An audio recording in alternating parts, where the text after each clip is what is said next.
Hello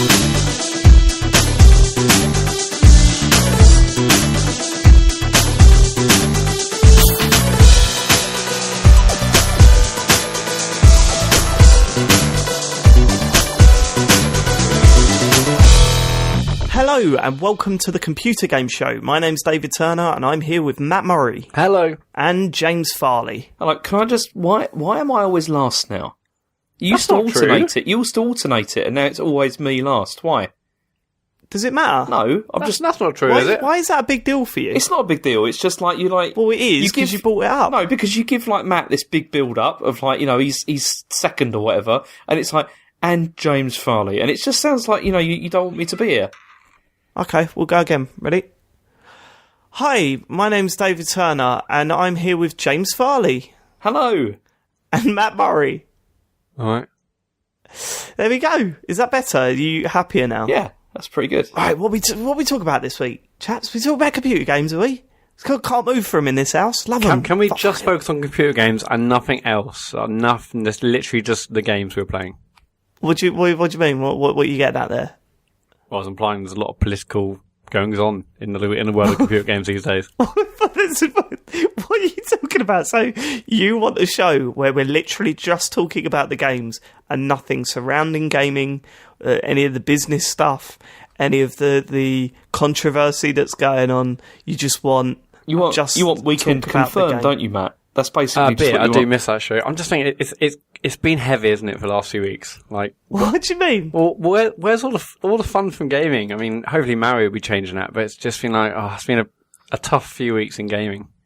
Well, maybe, Matt, to lighten the mood, we should start with a little game. What do you think? No. You're gone, I'm ready this time. Exactly. No, I'm ready this time. Okay, what's going on in the feedback? You got any feedback there? Loads of feedback, was there? Yeah, I'll tell you if we got on first. For some reason I was waiting for the news. Sean Thomas tweeted in, he thinks JK Farley, that's you, James, buying FIFA 3 times in a week is his highlight of 2017. James, how many times have you bought FIFA this week? It was over 2 weeks, actually, and it was 3 times, that's true, but I have not bought it again. This is the I'm not buying it again. So just what I've got. For people who might have got mixed up or weren't quite keeping up, how many copies of FIFA do you have on Switch right now? I've got 1. Of course I've got 1. How many copies of the PlayStation 4 version of FIFA do you have? None. Okay, cool.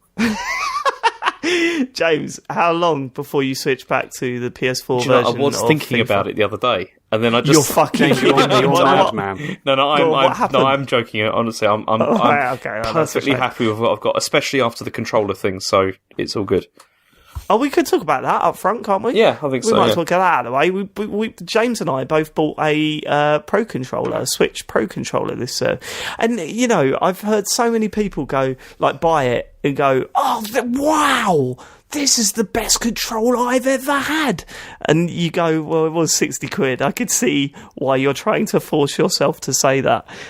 But my word, that is definitely a fine controller, isn't it? It's a brilliant controller. I mean, I'm guilty of what you just said because after I started using it, I was so excited that I nearly called you to like, just say...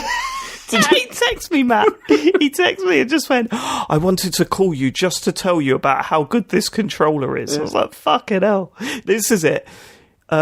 You have to get one of these controllers. I nearly called you. I'm so excited. It's like, when is James Farley ever excited? But yeah, I do want to get one, but what's so good about this?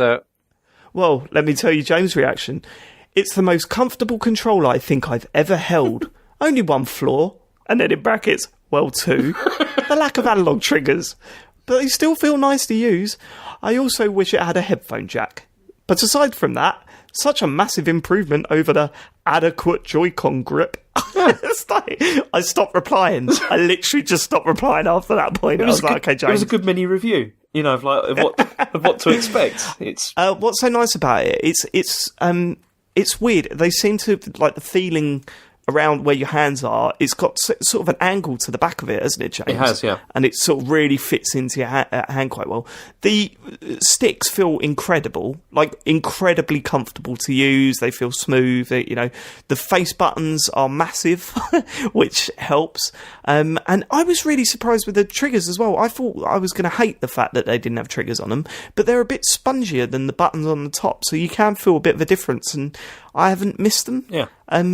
I think it's a fucking excellent controller, and it was one of those things where it was kind of like I played a few games of like Mario Kart with it and played a little bit of Zelda, and I was like, oh shit, I wish I could play Destiny with this now. I wish this worked with everything. We wish we lived in a world where that wasn't a thing, where it was restricted to just one console or whatever, because Christ, I'd love to play proper games with it. Does it have the same amount of buttons as a DualShock? Yes, yeah. No, I mean, it's exactly the same as the DualShock and Xbox One. Obviously, minus the rumble triggers and the touchpad. Yeah. But it does have. But I bet there's an adapter HD out rumble there. I bet there's an adapter out there that will make it work. I know there's an adapter so you can get Elite controllers to work on PlayStation, probably vice versa. Oh, really? I didn't know that. So I wouldn't be surprised. I would love to know. If anyone knows, let us know, because I would like to use this thing with a lot more. With other consoles, because it's genuinely like there's a thread on Rollmuck at the moment, which is what is the best computer game console controller, and I would have said the DualShock 4. Sorry, David. What's that forum title called? What's the best computer game console? I don't controller? know. My brain just went halfway through. I'm back on my medication, Matt. What's the best I'm not all computer with game it. console controller game video? Yeah, that's the one. And I would have said DualShock 4. But since getting this thing, I'm like, actually, this is the only thing it's missing is triggers, in my opinion.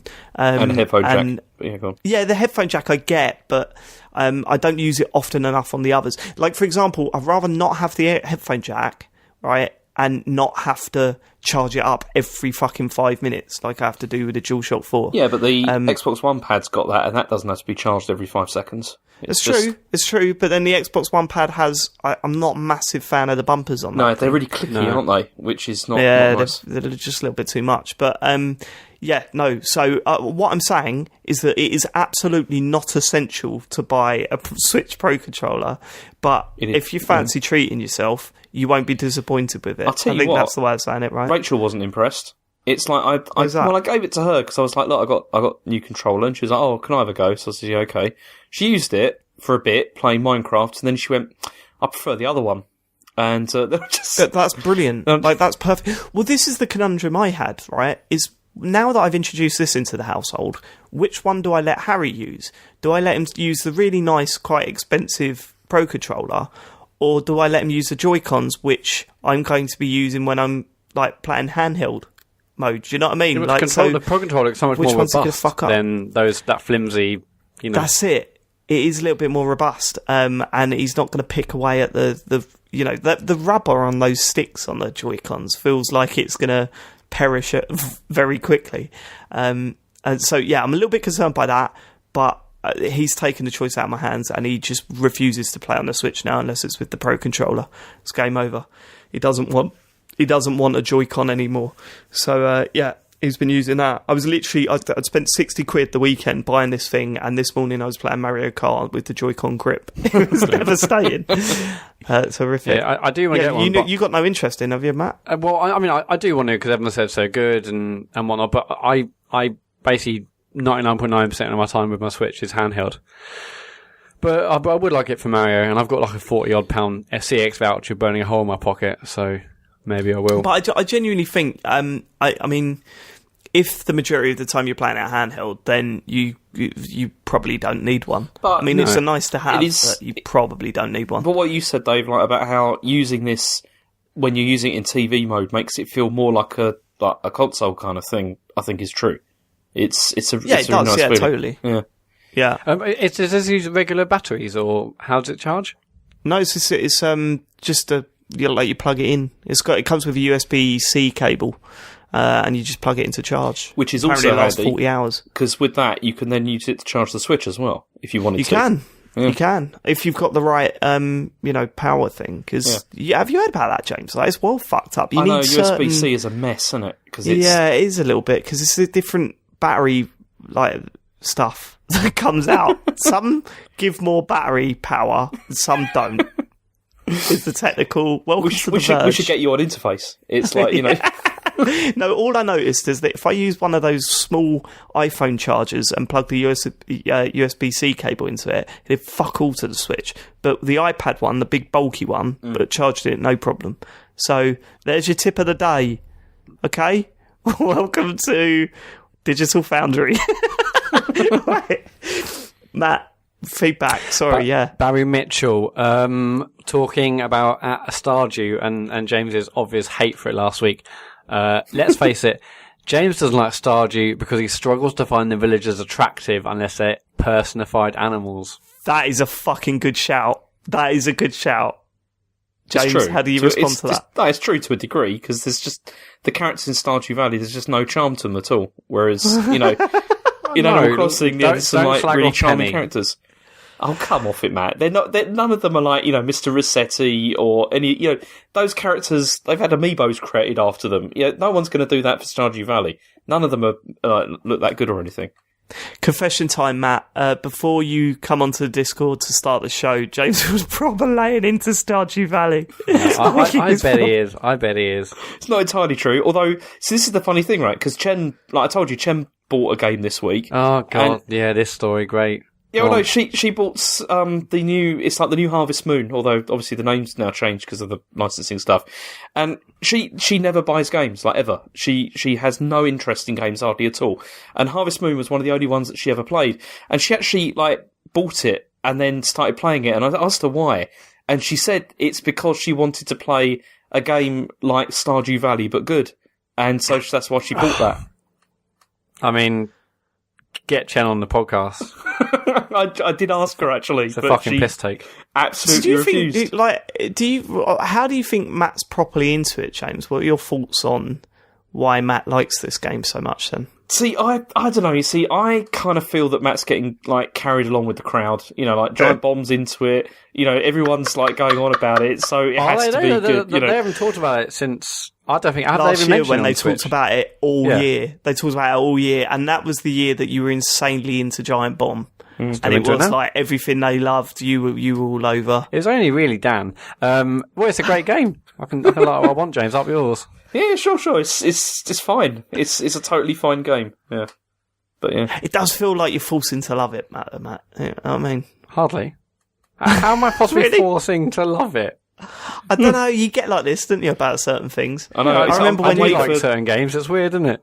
I'm waiting for Battlegrounds to come out, and then that's all we're going to hear about. That's another one. Sorry, what? No, what game I'm not going to talk about that because none of you fuckers are going to buy it because you're sick of the PUBG. Don't say it. Don't say it. Just say it twice, mate. PUBG, up yours.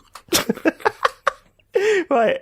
No, okay. I'm already upset because I quite a while fancy playing that, and now none of you guys are going to play it because of the name. Mate, you get insanely passionate about things and then drop them. We all know that immediately. That's what I do. This time next week, Stardew Valley's going to... I haven't got time to be passionate all the time. It's knackering. James, did you notice this week? I spoke to Matt. Oh fuck! I forgot about this. Was it Friday night? You come back pissed, and we were chatting on. What were you playing? Destiny. Yeah. you were going. I think I'm going to get an Xbox One X. I think I'm going to do it. I was like, Matt, you spent the last year slating the Xbox One. Why would you ever do that? Yeah, but the update has made it a little bit more usable now. So I always want the best. That's true. See, I also want to put down money on whether Matt will be able to finish the Mario Odyssey.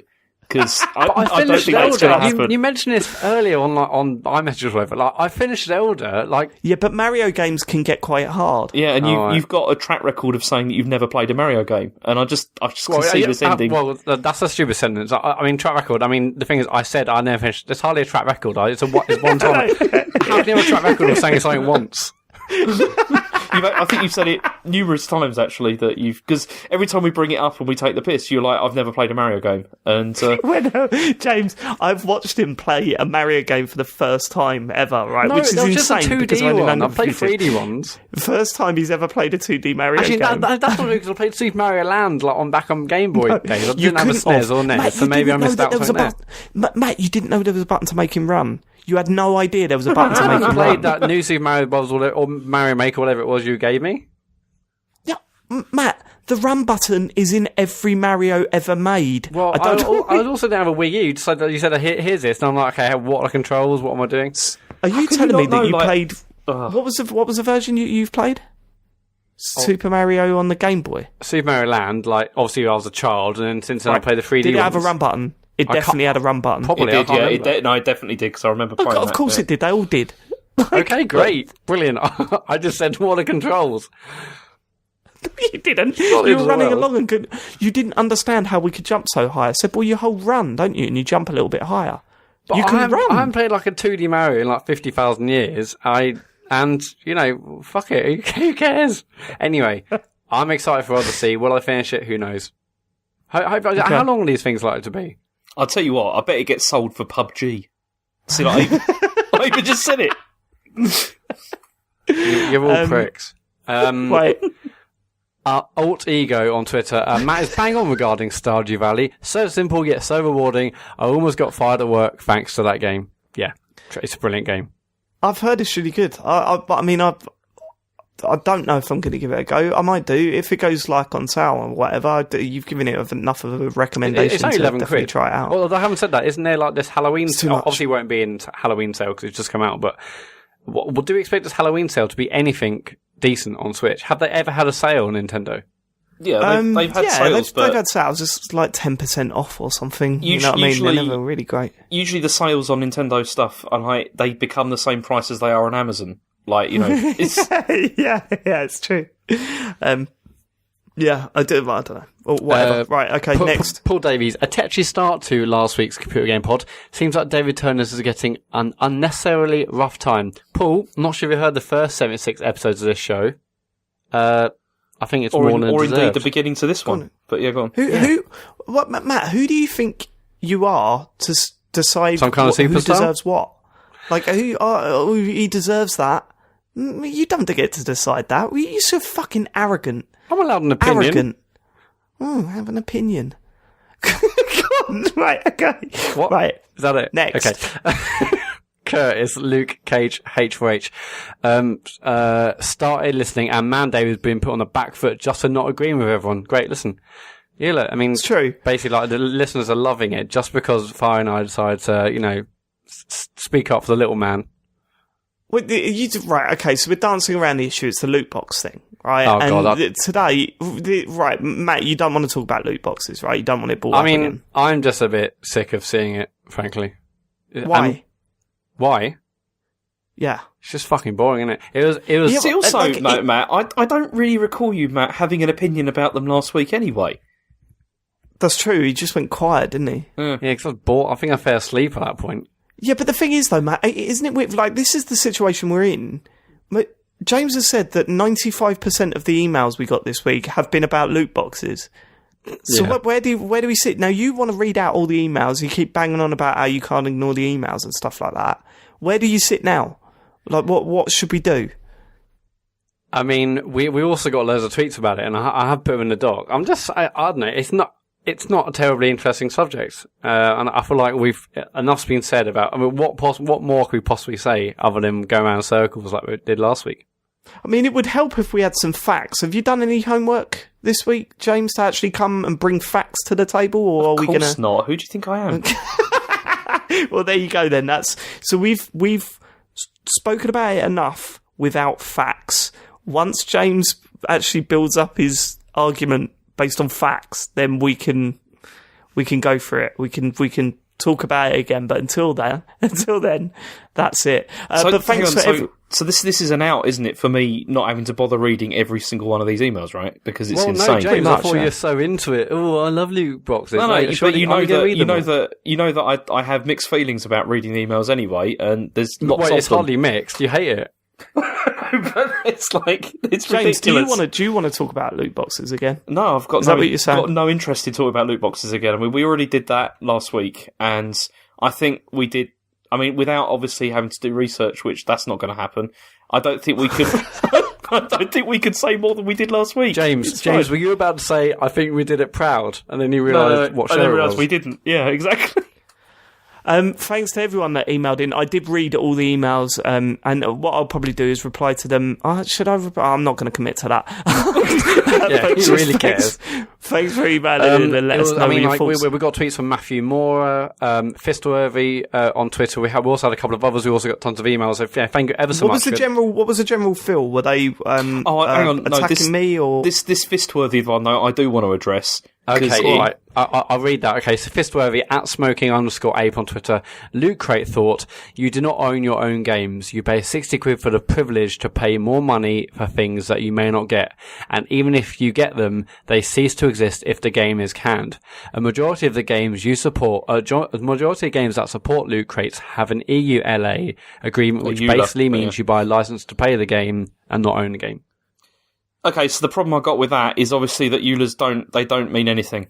They don't, like, it's been proven, like, in courts of law that they mean nothing at all because no one ever reads them. So that's invalid. But go on. Yeah, but people might not read them, but everyone ticks that box to agree to them. Surely that's enough, right? Yeah, but they're not legally binding though, because of that reason. Again, I haven't got any facts on my side at the moment because I can't remember what they are. James bringing the heat as ever. But it is true. James, are you going to talk about the loot boxes in your emails or not? Nope. Okay. I'll read one other tweet about loot boxes. Matthew Moore. You can't consider Kinder Surprises gambling because you get the chocolate.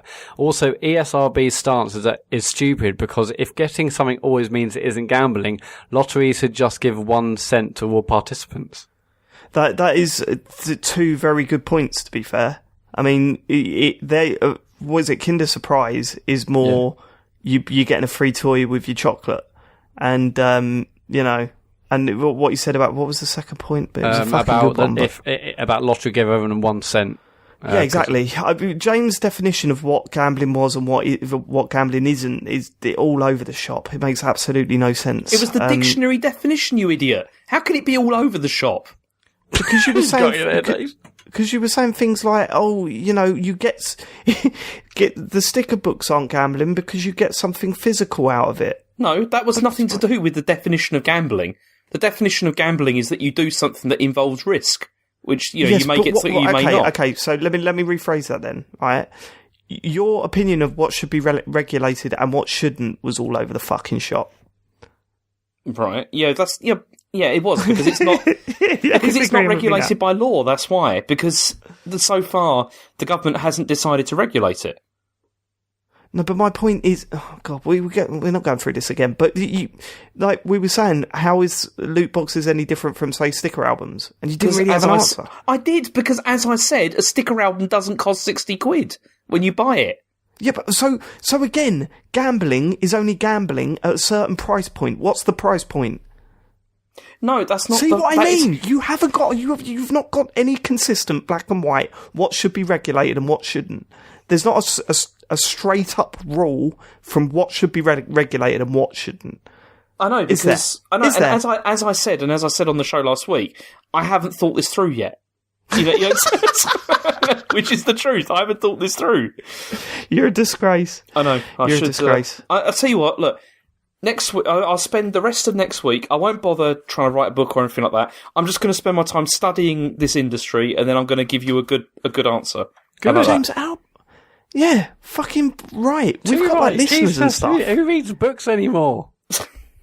Okay, I'm going to spend the entire week I'm just going to research this, and there's going to be some airtight arguments. You'll see.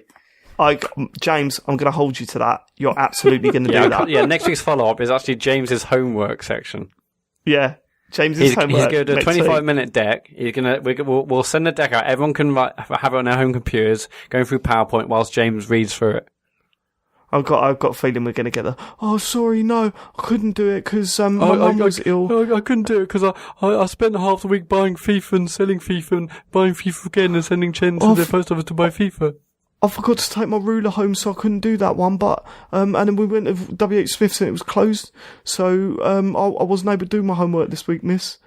That's what we're going to get next week. Guaranteed. Oh no, because I haven't got time because I sent back the Pro Controller and bought DualShock and then thought no, the DualShock's not, so I sent the DualShock back and I got a Pro Controller and now I love it. And the rest of the time I was playing on my Xbone.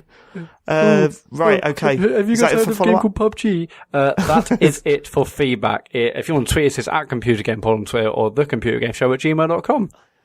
Cool. James, let's go to the news. This is the news. We've got some pretty exciting news this week because tons of things happened. This is all the stuff that Matt doesn't want to talk about because obviously it's it's not interesting and it's not about what we'll do, you start with what the story is and we'll ask Matt if he wants to if he wanted to talk about it or not. I want to talk about all these things. It's just not another fucking 45 minutes about loot boxes. Right, okay. That's fine then, right? One of them is kind of related to loot boxes, but come on then. That's fine. I'll allow that. Let's go. You're allowed allow that. It, bruv. Okay. Allow that, bruv. Allow it. Allow him, bruv. Allow him. Allow him, James, allow him, bruv. Read the room. It's early for this, but read the room. James, allow it. I can't. You're just all talking bollocks. He's passed out again, isn't he? He's done a cough. He's done a botty cough. James, allow it, love. Allow it. Have you finished? Can I read this now? Alright, okay. So anyway, Switch 4.0 update adds video capture, save data transfers, and wireless headphone support.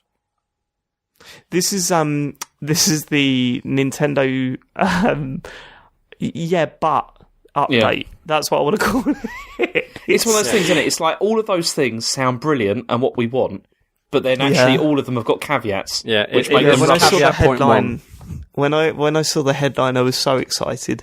And then when you read the article, it was like, oh, come on. You know what I mean? So there was the new update. It was basically adding bits and pieces, just little features that we thought should be in it. So, for example, you can now record the last 30 seconds worth of gameplay. Brilliant. Fantastic. But then when you read the article, it's like, for these 4 games. And I just think, okay, I'm going to give them a break on that one.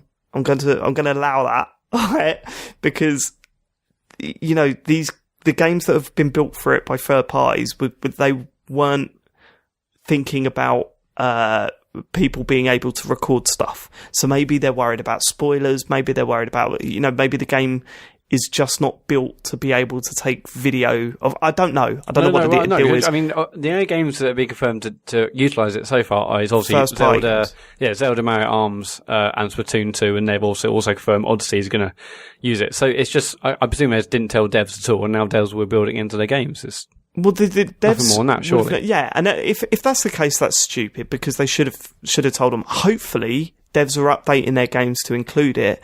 But here's the next thing. What other games are coming up that are coming out for the Switch that are from third parties? Do we know of any that are coming out in the next couple of months? Skyrim's coming out. So when's Skyrim out? It's 17th of November, I think. Right. If that doesn't have video recording in it, then that's insane. Because there must have been to a point where, right, we've cracked it, we're rolling it out. Now, from now on, any game that comes out has to be able to be use it must be compatible with this feature. It just has to be. Do you think Nintendo have those sorts of checks in place? Even Sony can't keep that sort of stuff in line. What do you talk about? Well, about telling developers you need to do this and the other. I don't think Nintendo are going to be able to do that. Well, no, Sony must have some sort of quality control system to make sure that it works with their OS. They have rules about they do, but then they also said with the Pro, no game will run worse than it does on current machines, and then they release then they updated Last of Us Remastered, and that run worse than it did. I think that's a little bit different, though, isn't it? Between performance and using the basic features of the console. Well, it's still a mandate that Sony set and appeal devs ignored, and I don't think Nintendo any more like to keep these devs at bay. But either way, I hope Skyrim does have it because I think they've probably got long enough. Matt is right because have you seen their online app I mean, it's like, I don't think that bothers about a lot of these things. I was saying the other day when we were talking about this update, and I'm saying I literally cannot believe that Nintendo's online service only works for one game.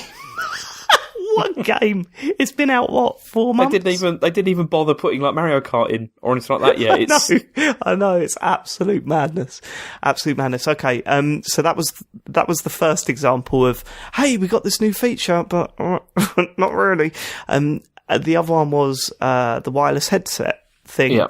You can now use wireless, and this was everywhere. This was the headline by most game sites. You can now use wireless headphones with your Nintendo Switch. And to be fair, when you went into the article, it did explain that, yeah, but not Bluetooth headphones. They've got to be the ones that you plug your USB into. So they support USB wireless headphones, which may use Bluetooth, but you need the dongle.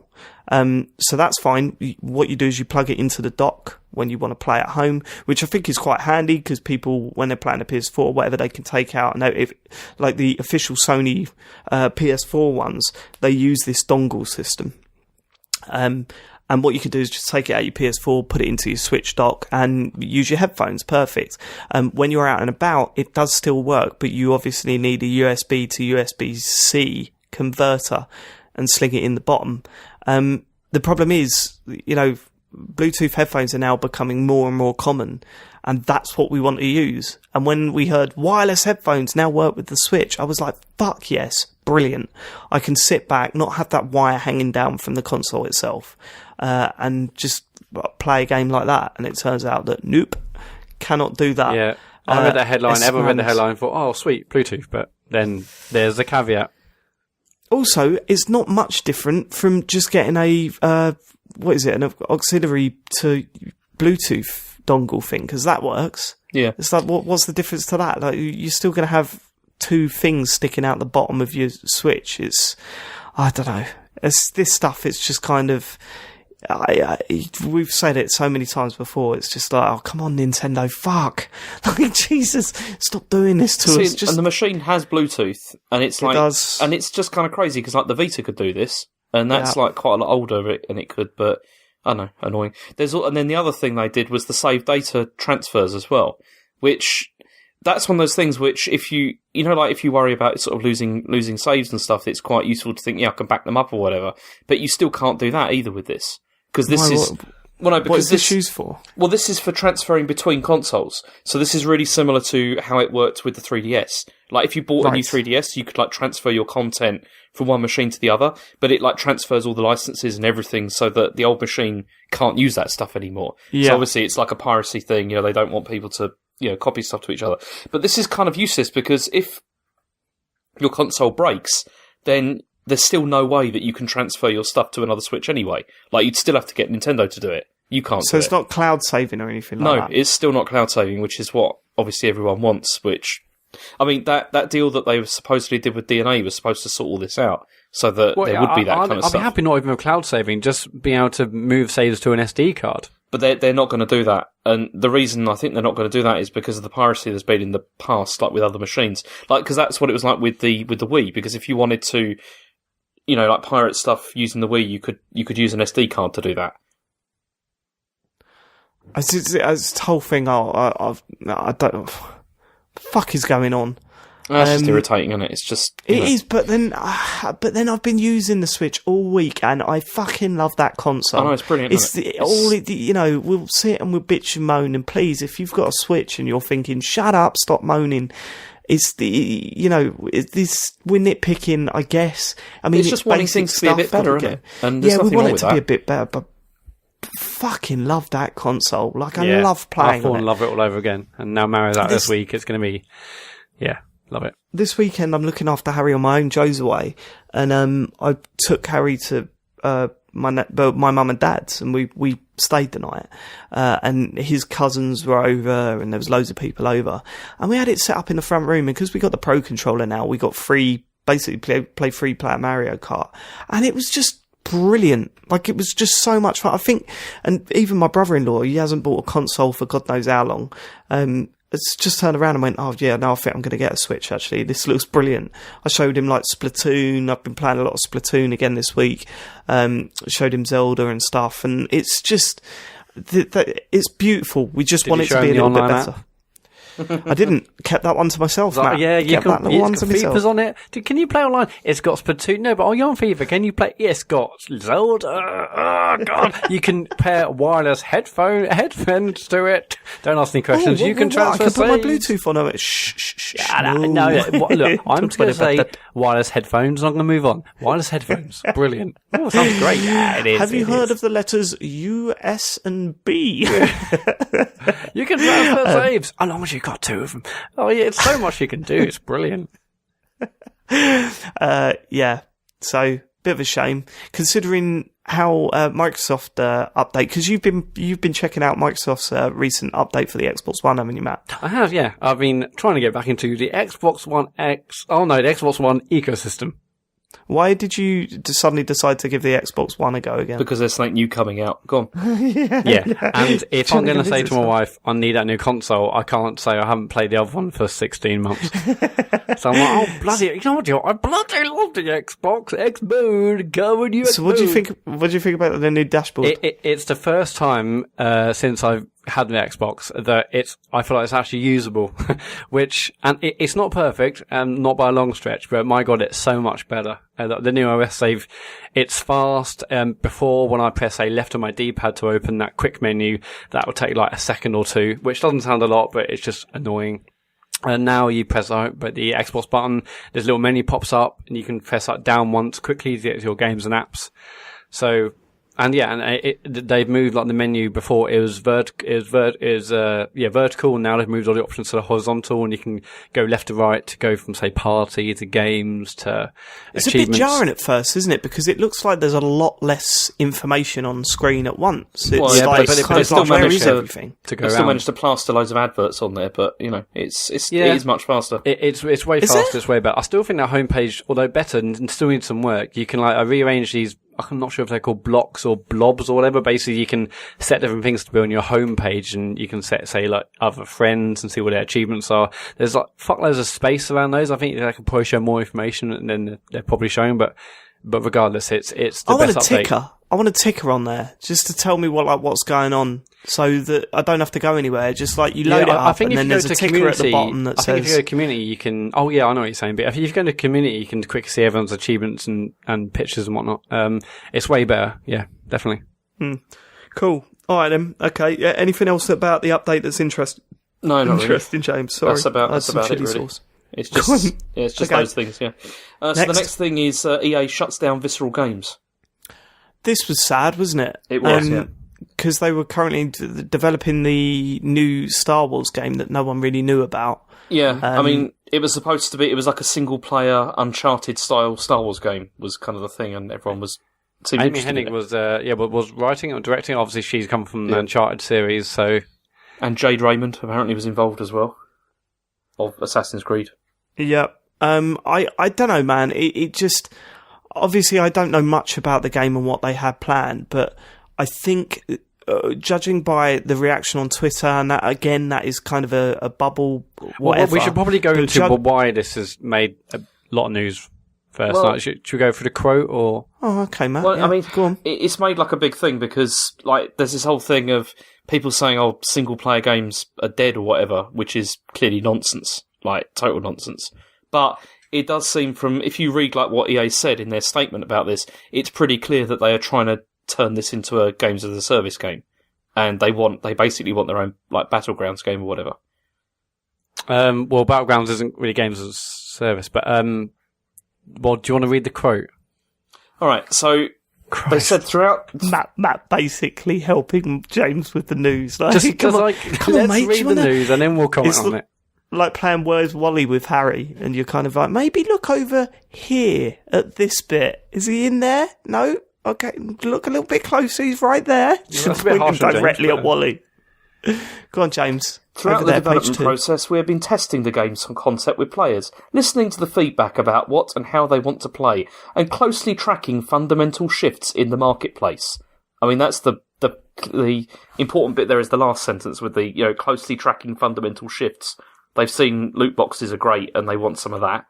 And then... Okay, alright, that's a leap, isn't it? That's... Well, secondly, it has become clear that to deliver an experience that players will want to come back to and enjoy for a long time to come, we needed to pivot the design. So, I mean, look, a game that they want to come back to and enjoy for a long time, that does sound like they want like a Destiny 2 style game. Well, they want a different game, don't they? They want a completely different game. It's weird. And then finally they said, we are shifting the game to a broader experience that allows for more variety and player agency, leaning into the capabilities of our Frostbite engine and reimagining central elements of the game to give players a Star Wars adventure of greater depth and breadth to explore. They want their own, like, Destiny, don't they? That kind of game. The thing is, right, as a quote from the company, and in terms of PR, I think that is a disaster of a statement. Like, it basically says, we know what you want, and you don't want that. You want something to keep coming back and playing over and over again. And maybe people don't. Like, you've announced this game, people kind of had an idea of what it was going to be like, and they were on board. And you've built, so people getting buzzed and excited about this game, and then you're saying, no, you don't want that. We'll do this. That sounds a little bit more like what everyone's doing at the moment. And it's just a poor statement. And not only that, to close the studio down as well. It's kind of like, yeah, because the project's not dying. The project's being done, but just by someone else, an entirely different team. So, yeah, but an entirely different game. They'll have to rework the entire thing, won't they? They'll probably just take like visual stuff and all that, I'd imagine. It sounds like a completely different concept. So they're starting again, essentially. Obviously we don't know the background stuff, but as a statement, I thought that was really shockingly misjudged. It sounded like a little bit arrogant, a little bit, I don't know, just shitting on the people that were excited by the original concept, to be honest with you. It gives away much more than these sort of statements normally do. It feel like, rather than just saying, we're going to close it or we're going to, and not even refer to the game, we just talk about the studio being closed or whatever. They've gone into quite a lot of detail about why. Well, they have and they haven't, because the quotes are just like, it sounds like middle management bollocks. You know what I mean? There's nothing really. It feels like the Sony E3 conference again. You know what I mean? We've looked at player. It's all just fucking white noise. And at the end of the day, they've come out of it looking like the bad guys again. Doesn't do them any favours, really. It's kind of crazy, isn't it? Because, like, why would anybody... I mean, obviously, because it's the money kind of thing, but why would anybody want to sell their studio to EA? Because you end up just getting shit-canned. Like, the list of studios that were, like, really good studios they've shut down is insane now. It's terrible. It's a sad day, especially for the people that were working there, because obviously, I'd like to know how much of the initial idea was from EA and how much they supported them to suddenly just pull the rug is, it's got to be a shitty feeling. And it was Amy Hennig as well. Hennig. It was like, it's a big name. She knows what she's doing, but so I'm interested to see what she does next. There was always that sort of accusations about, like, with Dead Space 3 as well, how they sort of influenced Visceral to, like, put in, like, because they to put in, like, in-app purchases and stuff like that for buying weapons and stuff, and how that was the game that they didn't really want to make, but EA kind of guided them in that direction because that was what was the big thing at that time. Well, let's see what happens in the future. I mean, hopefully anyone that was affected by this, I don't know if you do listen, but if you were affected by this, we hope you land on your feet and it's a blessing in disguise and all of that stuff. And fans for Star Wars, sort yourselves out. Right, okay, next. Activision patents matchmaking system designed to encourage players to spend on in-app purchases. Now, this was disgusting. Yeah. I mean, right, so explain it, James, before we go into it. So, this is a system that's been patented, but they've said they haven't used it yet. And so what it does is it's a system of matchmaking that deliberately pairs you with a person who has a premium item in the expectation that you'll see how great this is, and then you'll want some of that. Like, you'll want to buy it as well. So the matchmaking will cease to be sort of based on ability mostly, and will also be based on trying to manipulate players into spending cash. I mean, this is the sort of stuff that you say, oh yeah, I think they're doing this, but they're never going to admit it, are they? And they've just flat out, there's paperwork. It's just like, it's not just admitting it, it's saying, yeah, no, we are trying to screw people out of money. So the idea was, the examples that were given was that if someone seems to like a gun, they will make it available through purchases, and then they'll work out styles of play for people that aren't spending money and put them against people that have spent money on guns that they would like to use or something like that. There was some weird sort of convoluted story given as an example. But the whole idea is that you would be match made against people that do spend money and will get killed a lot until you spend money. Is sort of the roundabout way of saying it. And it sounds horrific. And I think the one thing that I find interesting is companies will always try and take the piss as much as they can without trying to piss people off. And I think gamers I've said it before, they've got, as consumers, they've got less of a backbone than most things.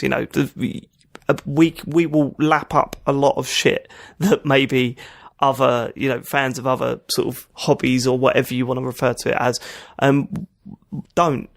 And it's going to get to a point where people are going to actually go, well, no, actually, fuck that game. And you're going to see a few disasters come from this.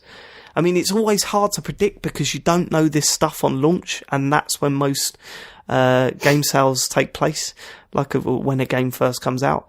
But there is going to get to a point where they push it too far, isn't there? Don't you think, James? It doesn't affect me, so I'm not bothered. Okay, this is a good joke. No, I don't know. It's one of those things where, like you said, you kind of suspect that this kind of thing is going on, but just straight out saying that they're actually doing it is just really dirty, isn't it? The whole thing. It's a pattern. I mean, there's been tons of other patents in the past. Do you remember that one? I've just looked at it because I just wanted to make sure I was checking I was correct. Do you remember Sony patented that thing whereby you had to shout McDonald's at the TV to make an advert skip? Oh God! No, wasn't that Microsoft? No, yeah, it was Sony. I've just checked it up. Yeah. Oh right, shit. Was it definitely Sony? I thought that was Microsoft. Well, I mean, this other... Okay, it's one of them. The thing I just checked here... Fact check very well. Okay, every article I've just checked says it's Sony, so yeah, it is Sony. Even though everyone probably assumed it would be a Kinect thing. But in the patent, it said that to, say, skip a McDonald's advert, you would shout the word McDonald's, or you would use a move-like controller to flip a hamburger to speed up the commercial. So God, that is shocking. Yeah.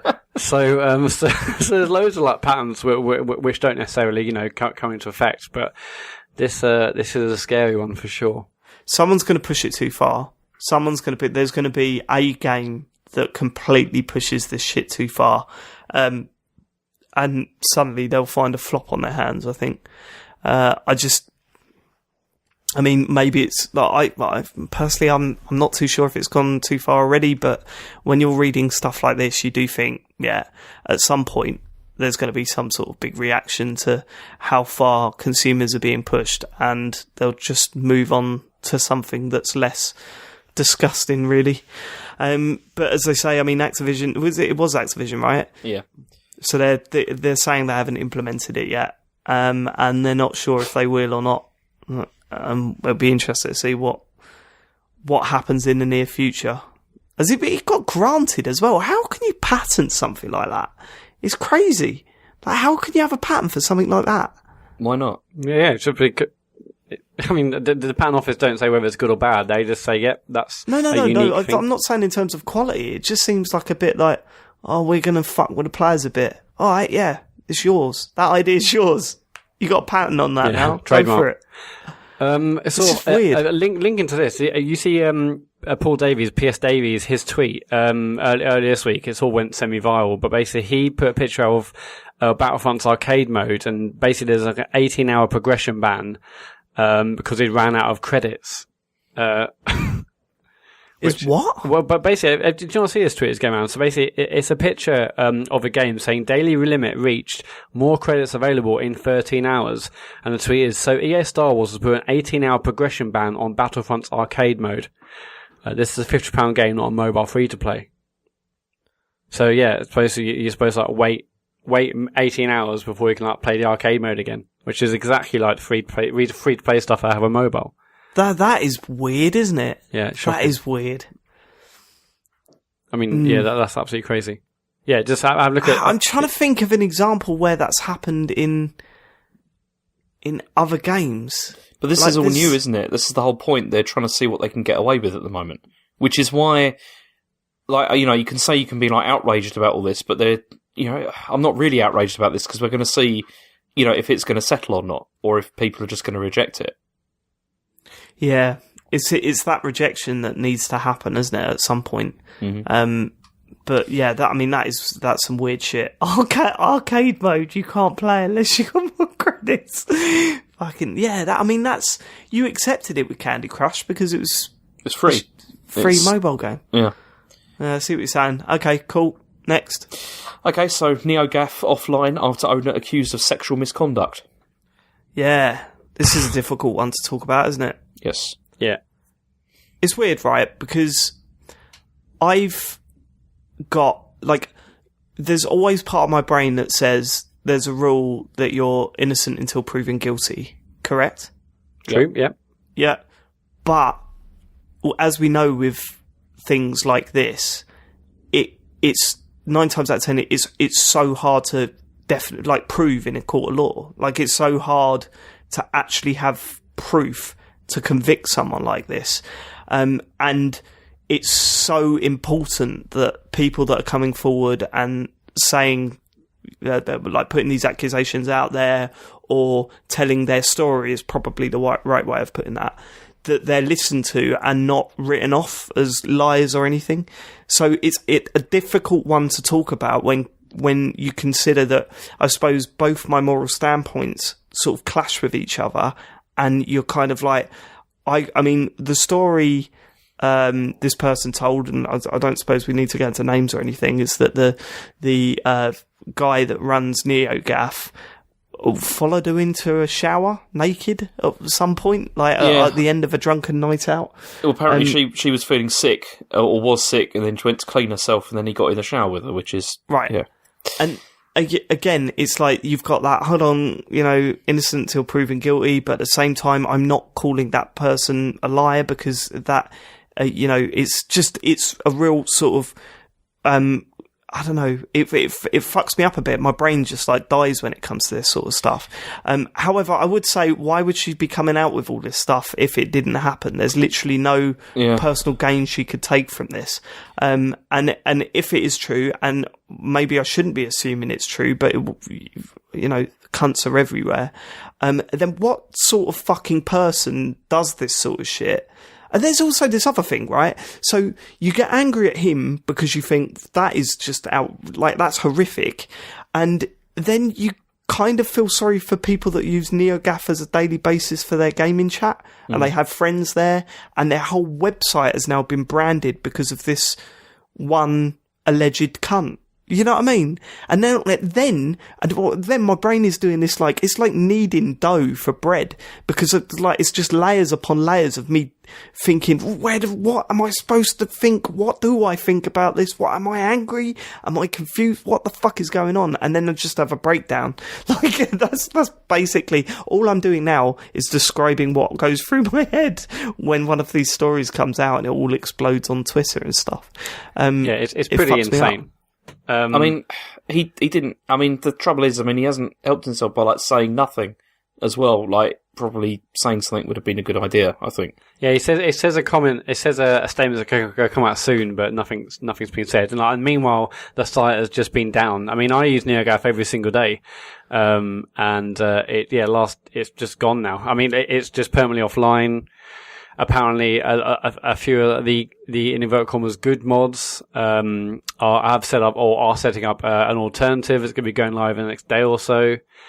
But But yeah, it's just crazy. Like the biggest gaming forum in the world is just like gone for the moment, at least, because of what this man's allegedly supposed to have done.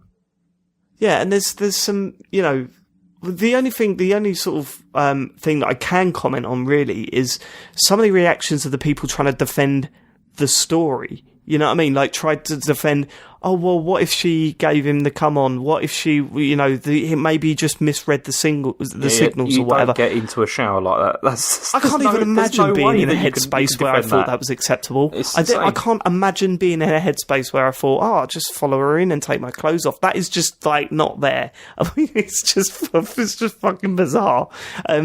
And I shouldn't be laughing because obviously this has personally affected someone on a bad level, but I can't understand people trying to defend it and say. And now Matt and I have been talking about this in the week, and there's been lots of articles about how you should treat women, how what you don't perceive as sexist or misogynistic behaviour can be perceived as that, and this is me pointing this out to you. And there are some stuff there that I don't agree with, and the way me and my wife react with each other and act around each other, sometimes that's frowned upon by, like, in these articles and stuff like that. And I think the difference is that I'm pretty confident that both my wife and I are quite comfortable with how we treat each other. When there's a stranger involved or someone you don't know as well, like, totally different attitude. Like, it's just, that's just being a person. That's not being, like trying to hide anything. It's just, you change the way you are around people that you don't know as well as, I don't know. See what it's doing to my head, James? Yeah. I've not got the brain capacity to deal with talking about this sort of stuff. I can't do it. Yeah. I can't do it. Matt, any further comments? No, I mean, obviously it's terrible for people involved, who have been personally affected by this. And also it's just crazy that Gaff's just gone. And who knows? I mean, obviously loads of this thing kicked off, and then at the same time, loads of people were posting, threads saying, tell the truth, what's happening. And, so basically loads of threads on the day this broke were basically of, telling the owner to get out and saying, like, please permaban me. Loads of the mods quit. It's crazy. I mean, like I said, I go on Gaff every day, and now it's just weird that it's not there. Yeah. And I think it's weird because we were heavily, I mean, I'm not on Rollmuck as much, but, I still check it every day and stuff and look at threads and that. But we were heavily involved with Rollmuck. And to think that one person could have taken down that whole social space, would be, it's a horrific fault. I mean, they run it differently there. They've got committees, they've got various different members and stuff. I don't know much about NeoGAF other than I used to just check a few threads out there. But I didn't know how it was run, or I'd never heard of this person before this week. So it feels like I don't really know what's going on properly.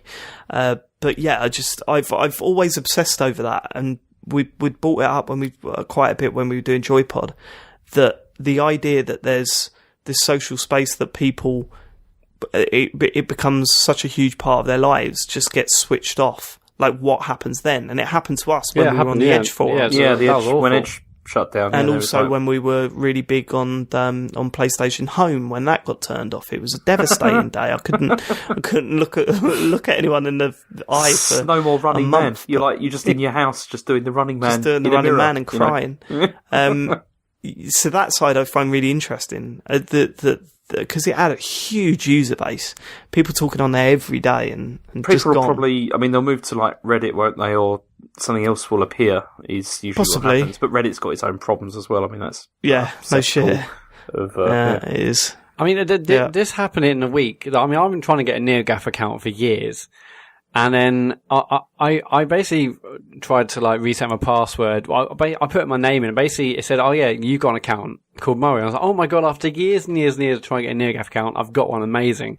And I logged in, but I didn't actually have the privileges to post. So I emailed one of the mods like, "Oh, can you change my settings so I can post finally after years?" And now it's happened.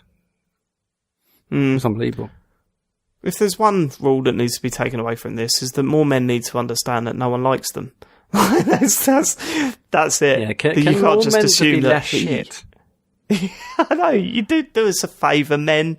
Do us a favour and stop being a prick, because it's fucking ruining us. Just don't do weird stuff. You know, it's not. Yeah, You can talk. Don't do weird. Yeah, I mean, you can't. Yeah, don't do weird stuff. Don't piss off women. Don't do things you know you're not supposed to do. Just Jesus. Next news story. Animal Crossing Direct for this Wednesday. Come on, they're announcing the Switch game. Here we go. Switch up. Isn't it just about the mobile thing? It's just about the mobile game, yeah. It's about the what? And it's just about the mobile game. Oh, initially, also, it looked like it was going to be just for Japan, but then it's not, apparently. I think it's Thursday morning we get it. It's like 7 o'clock in the morning. 7 a.m. on the 25th, yeah. Yeah. And so wait, is that at the same time as the Japanese one? I don't know. Like, with the time difference and that? There's no way they're going to show it in Japanese and then try and show it in English. No, because Japan's like 7 hours ahead. Is that right? Right, yeah, so it's the 25th of October. It's 12 p.m. on 25th in Japan, and it's 7 a.m. Yes, it is the same time, yeah. Right, okay, I was about to say. 7 a.m. for us it on was just 25th. Everyone would know it. Animal Crossing Direct. All the details. Specifically about the mobile game. See, I'm scared. I'll be honest, I'm scared, because I know that it's just going to be an in-app purchase-fueled nightmare of loot boxes. Right, so don't get it. What's the problem? I'm not going to, but I just want the Switch version, and this is not going to be it, is it? And I know this. Look, this is fine. They've confirmed it literally is not going to be it.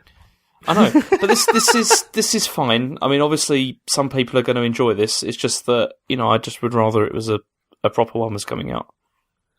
Okay, James would rather there was a proper one coming out. Is that it for news? Yep. Well, Good. I mean, I'm not. I mean, I'm looking forward to seeing what they do with it. Of course, you're looking forward to it because you just want to spend money on in-app purchases. Of course, I don't. I just want to see what they're going to do with it. I mean, we said this months, ages ago. This game feels perfect for that. Sending something to someone else's town, they get a notification. I feel like I'm writing letters to your friends. Again, it feels perfect for asynchronous play on mobile with notifications amongst friends. You couldn't really do that on the fucking 3DS that wasn't the point either of that. It's like tell me what the point was in, James, because according to last week's discussion there was no point. That's exactly it. There is no huge point to the game. The point is just to exist in the world. I know you find this difficult to understand because I know that you've got to min-max everything all the time. I don't have to. I think Stardew Valley has taught me I don't have to do it anymore. So if on the Switch version, whenever they announce the Switch Animal Crossing, and there's, dare I say, I'll whisper it, a quest log, are you not going to buy it? No, that's fine. If it's... See, you don't understand because you've not played Animal Crossing enough to be able to... I have played Animal Crossing. You don't understand. You've not played it enough. You've not caught enough bugs. I played it on GameCube. I had the version with the limited edition memory card, and I played it How many bugs? 70. And then I played loads on the original DS version. Matt, I played it every day for 2.5 years. And it's like... Okay, it doesn't mean I don't get an opinion on it. I can't say that. You. Well, I know what wardrobes you can buy. Pathetic. Look, I'm just saying, I'm looking forward to seeing what they're going to do. Why am I not allowed to like a specific type of game? You're having a go at me for that. I said, I'm not having a go at you for liking Stardew Valley, and you just that kind of thing. So why are you having a go at me for wanting a specific type of Animal Crossing game? James, you did say you only liked it because Giant Bomb liked it. That's true. But it's... So, come on, mate. What are your thoughts on the fact that I think PlayerUnknown's Battlegrounds is a good game? I've got no thoughts on that because I haven't played it. Anyway, look forward to it. Very mature of you, James. Okay, let's get to what you've been playing. I'll start this week, I think. You always go first. I've never actually gone first. No, okay, calm down. I completed Golf Story this week. Awesome. It's brilliant to the end. Really good. Funny moments. I laughed out loud towards the end as well. I just laughed out loud consistently. I've spoken about it enough. It's a really good game. You should play it. Full of bugs. Loads of bugs. I've had to... It's like Animal Crossing up in it. I had to reset the console several times, but I don't know, because it's a small team and, I just let it get away with it. It's bad, isn't it? It's bad. How long was the game in the end? Oh, shit. Should I check? Oh, I can't check the Switch to the other side of the room. I think probably about 15 hours, 15, 20. Okay. Yeah. Something like that. I do want to pick it up at some point. It sounds and looks great. But yeah. I think you'd love it because it's a good golf game, and just really some of the bits in it are just proper hilarious. Some of the characters, I want to tell you about what some of the characters do, but I can't. Well, okay. Like your coach, about halfway through the game suddenly gets obsessed with watching videos of you playing golf on YouTube and then having a pop at the people that are slagging you off in the comments. Oh, brilliant. And like, it's the way it just weaves that into the story, how you'll just be talking and it's like, oh yeah, I can't wait to get out onto the golf course and really put in a good battle. And like, I'll go, yeah, but remember the real battle is online. And then it will just suddenly cut and then go to the next bit of text. Like the timing of the text pop-ups are just fantastic. And there's bits where like all the crowd are saying things at the same time, and you've only got time to read like one or two of them. But the ones you do read are hilarious. Like it's just beautifully done. And there's a scene where your coach is making a dinner for another coach, and honestly, genuinely one of the funniest bits in a game that I've ever played. Like the timing, it was just hilarious throughout. So yeah, I don't let that pass you by. I would probably wait until it's been patched a couple of times. They've had to get rid of a bug where if you're at a dinner party, sometimes you go very, very small and then can't walk anywhere. I had a few times where I just stopped moving and I couldn't move my character and it just had to reset and stuff. So yeah, a bit buggy, but who cares? It's a really good game. I love it. I just had a look. You've played it for over 15 hours. Apparently. Oh, there you go. Over 15 hours, yeah. And yeah. Why was your Switch so close to you, James? Well spent. No, it just happened to be on the table. I was checking where I was on Mario and Rabbids. I've also played through episode 2 of Life is Strange Before the Storm. James, you've not played this yet, have you? I haven't. I've got it. I've downloaded it, and I started playing the beginning of it, but I haven't got very far yet. Have you played episode 1, Matt, yet? No, not yet. You've not touched it? No, I want to, but, Well, I said that what was interesting about episode 1 was that it seemed to focus more on emotional... It seemed not to be... there was a lot less supernatural stuff in it, obviously, because it didn't have Max and her supernatural powers in it. And it just seemed to be a story about two characters, and it was just... I don't know, there was not much to it. If I was to describe to you what happened in that episode, it all sounds a bit teen drama, a bit soap opera and stuff. But it wasn't really about that. It was about the dialogue between two characters and them slowly realising their feelings for each other and stuff like this. Episode 2 starts off very poorly, in my opinion. There's a lot of these sort of puzzles that I like to compare them to, in Walking Dead episode 1, series 1, where you were collecting the batteries for the radio. That sort of stuff. There was a bit of that in Life is Strange. Like crawling around the edge of the vicinity, just hammering X, hoping a battery is somewhere. Trying to find... Well, you never just trying to click on anything, because everything that you can click on is signposted, but it's these meaningless tasks that are just there to eke out a little bit of time. There's this one bit where you have to get some keys to get into a dormitory, but you can't do that unless you distract the caretaker and stuff like that, and you just kind of think, oh, okay, all right, well, I get it. You want me to walk about a bit, but this is adding nothing to the experience. And there's quite a bit of that at the start of this episode. But then from about halfway through, it flies. And what I will say about this is that Life is Strange Before the Storm, I think, is the riskiest game I've ever played. I mean, there's so much in this episode that can be laughed at and picked to pieces. And for people that are not invested in the Life is Strange thing, what it does, I think it would be so easy to pull apart and say, I can't believe they're making me do this. I can't believe how cliche this is or how cheesy this is. But but it somehow manages to nail it completely. I don't want to ruin anything. I don't want to spoil anything for James, especially. But there's a whole prolonged, silly scene that goes on. It goes on for way too long. It's something we've seen in, cheesy dramas a million times before, but it works because of the groundwork that is done with the characters and their feelings towards each other at that time. And while it was playing out, it does a very clever trick so before the scene, I'm dancing around the issue, and I'm sorry, but I really don't want to spoil this for anyone. But before the scene that I'm talking about, there seems to be a setup for a memory puzzle. So it gives you something, and it says, you need to remember this. And you go, okay, I know the deal. Once I'm involved in this situation, there's certain things that I've got to remember, and I've got to click on the right answer. And halfway through that, it completely flips that on your head.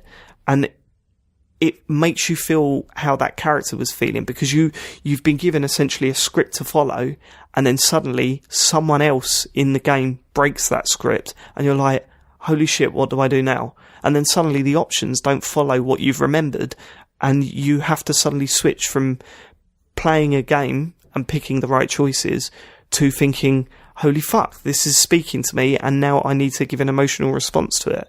It's very, very clever and very, very effective. And genuinely, by the end of that scene, I had a lump in my throat. I genuinely thought it was going to be the first game to make me cry, and it got close. There was just a couple of lines in that really got to me. And by the end of the episode, I had goosebumps on the back of my neck. There's a scene at the end, again, that's a little bit more, go and get this, now put that on there, and now do that. And then a scene plays out, and it's fucking fantastic. And, if you weren't invested in it, you could say, this is soap opera stuff. This is not doing anything other than introducing you to characters and putting twists in there. And you're right, but because of the groundwork and the environment around them, it's really effective and it really works. I'm surprised by how into it. Obviously, I played like Series 1, but is it doing stuff where it reveals something, and because you played Series 1, you're like, oh my god, so that means that, and like that. Oh, that's why that person did that, because of what you're now learning. Not really. If one of my main complaints about the game is, or it was about the game, is that when you met Chloe again as Max, the way she spoke about Rachel was that they'd been together for like 2 years. They'd been mates for 2 years. Now we're on episode 2 now of 3 episodes, and we're still only on the second day that they've known each other. And I'm thinking, so we all know what happens to Rachel Amber, Chloe's friend. She's going to go missing. Is that really going to happen on the third day they've known each other? And then you're going to come back, Max comes back and thinks that they've been friends for fucking years. You know what I mean? What's going on there? But then the more I think about it, the more I think it wasn't so much the length of their relationship that was important to Chloe. It was the intenseness of it. The feelings they had for each other were not feelings that she'd had for anyone else. Like, Chloe had never felt like this about anyone else, including Max. It's a completely different type of relationship, and because it was that intense, that's why it was so important. Can I ask you a question about that? Does it guide you in that direction even more then with the next episode? Yes, yeah, it does. Right, yeah, okay. And I mean, there's definitely there's a moment where it's sort of pushing you in the back to say, this is the right choice here. You know what's going, you know where this is going.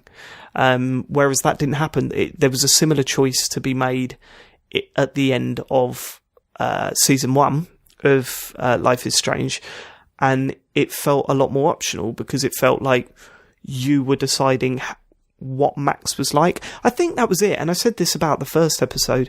The difference between this and the last series was that with Max, it felt like you were projecting onto her and saying, this is what she should be doing, and this is what I would do in this situation. Whereas we all know what Chloe's like, and it feels a lot more like I'm doing stuff in this game that I would not be doing in a moral choice game. But because it's Chloe, fuck her stepdad, I hate you. Now, I've got the knowledge that he actually turns out to be a more complex character by the end of Life is Strange. But because this is pre that, it's a prequel, you still hate him. So you have to kind of fight your instinct and go with the character, I think. Although when I saw the stats at the end of it, it was kind of like, oh, I'm kind of on my own doing this sort of stuff, you know what I mean? It was hard to do that, I found, like, in the first one, because you're just like, I don't really want to be an arsehole to him, because... No, but it's more rewarding, I think, because you get a stronger sense of character from Chloe, and I think that's also because, like, with Max was kind of, like, a bit more of, like, a blank slate, really, wasn't she? Like, as a character. There wasn't really a great deal, sort of, background information given about her, whereas, you're right, with Chloe, it's, we know everything, from yeah, before. We do know everything, and I would say... this has had some stronger moments than the first game has. Oh, really? Okay. Yeah, I mean, there's a moral choice in here that isn't as blunt as some of the stuff that was in the first one. It wasn't as kind of, holy shit, this is a really weighted decision, but it fucked me up big time. And I switched. It gives you a chance to switch at one point, and I switched my decision completely. I was dead set on doing one thing. Something happened, and I changed. And that was really, really surprising. Whoever writes this game, and I mean, we've said it's a different team to who did they're doing an excellent job, an absolutely excellent job.